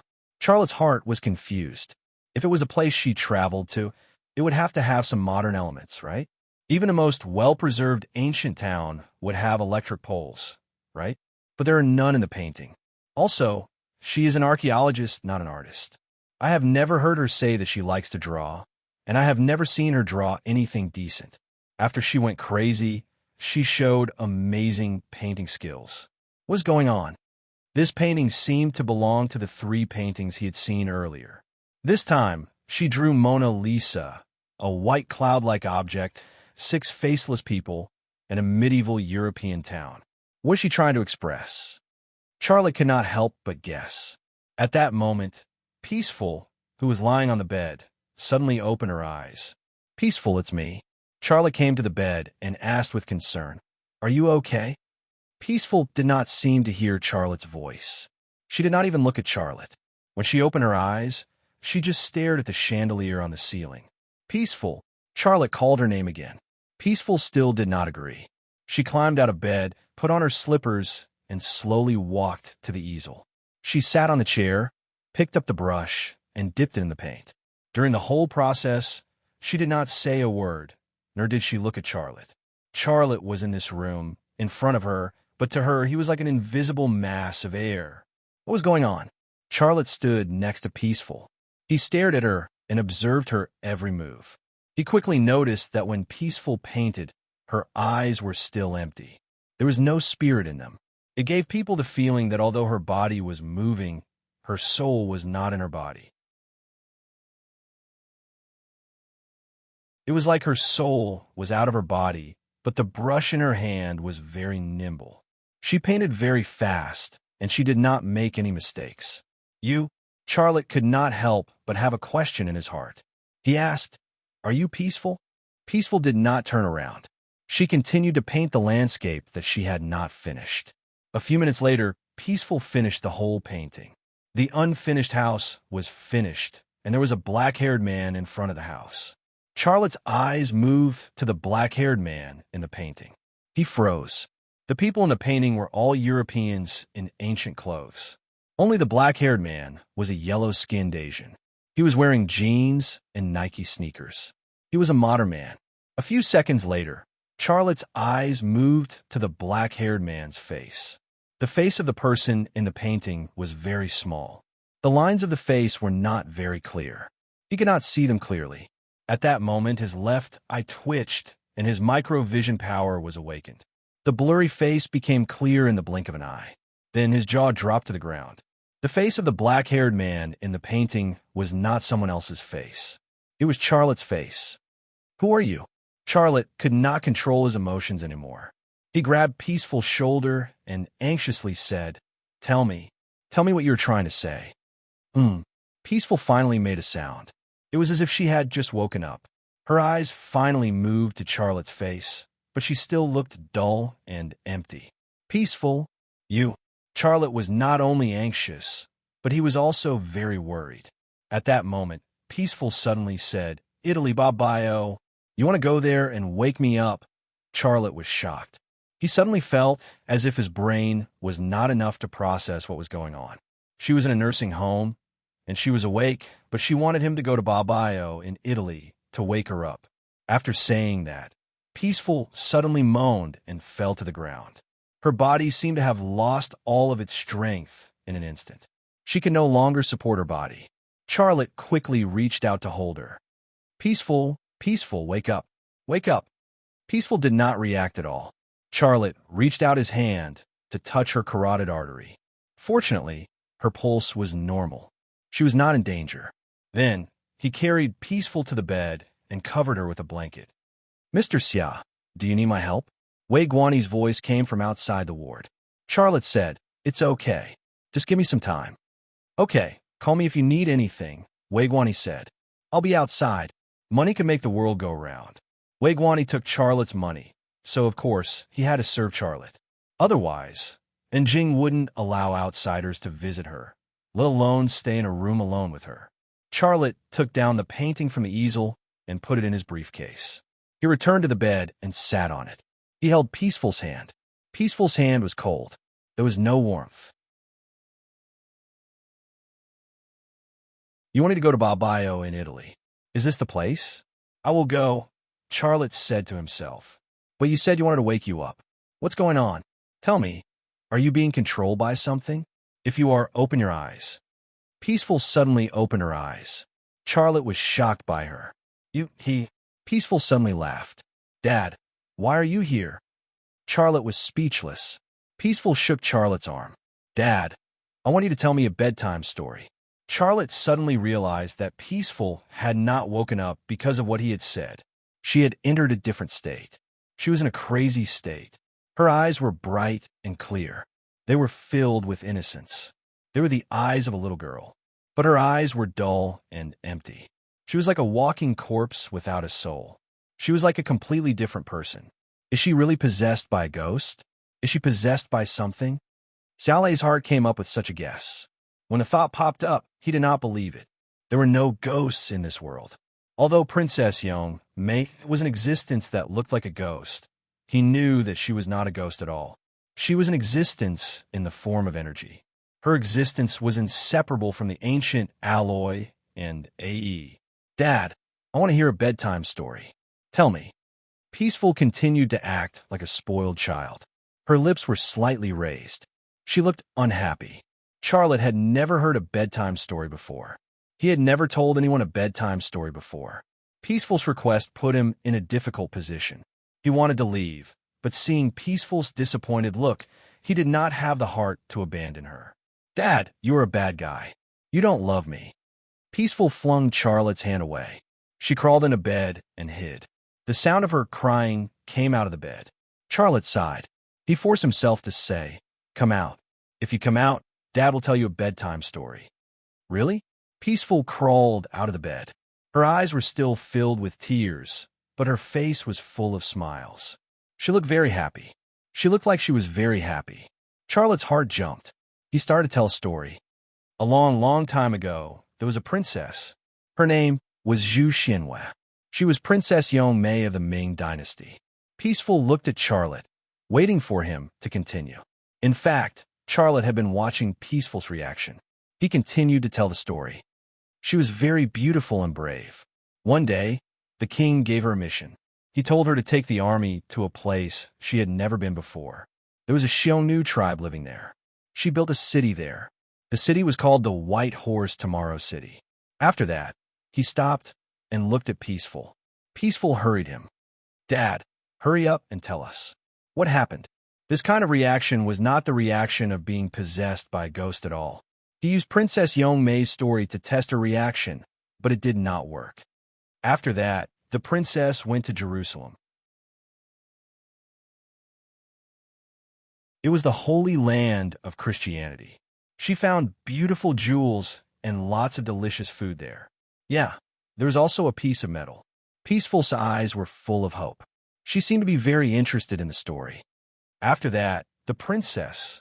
Charlotte wanted to end the story early, but he changed his mind. He said, after that, the princess went to Italy. It was a small town called Babaio. She built a house there. Behind the house was a river.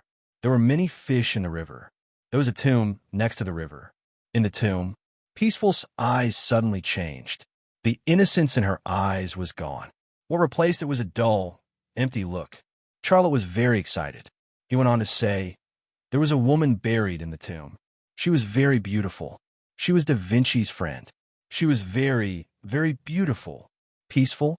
Peaceful suddenly said, they are coming. They are coming. Who is coming? Tell me. Charlotte was in a hurry. Wake me up, wake me up. We have to run. We have to run. Peaceful's voice was hoarse and low. It was very cold. It was like she was a different person. She had said something like that to Wei Guani. Charlotte had listened to Wei Guani's recording. The voice in the recording was the same as her voice now. Where are you? How do I wake you up? Charlotte asked. Mona Lisa. Mona Lisa. Are you talking about the painting that Da Vinci painted? There is no time. Oh. Before she could finish, Peaceful's throat suddenly made a sound. After that sound, she suddenly fainted. She softly fell onto the bed. Peaceful? Peaceful? Hello? Charlotte shook Peaceful's shoulder, but she did not respond. Everything that had just happened was quickly replayed in Xiaolei's mind. Every single one of Peaceful's reactions was presented in his mind. He knew what had triggered Peaceful and made her enter a state of being possessed by a ghost. It was not the story of Princess Yong Mei. It was the content of the painting she had painted. What is it that makes her so afraid? Xiaolei secretly pondered in his heart. A few minutes later, he left the room. Mr. Xia, is Dr. Peaceful okay? Wei Guani asked. Charlotte said, she is asleep. You did well. I will not mistreat you. Wei Guani smiled. Thank you, Mr. Xia. Our agreement is still in effect, Charlotte said. Take good care of Peaceful. If there is anything special, remember to contact me. No problem, Mr. Xia.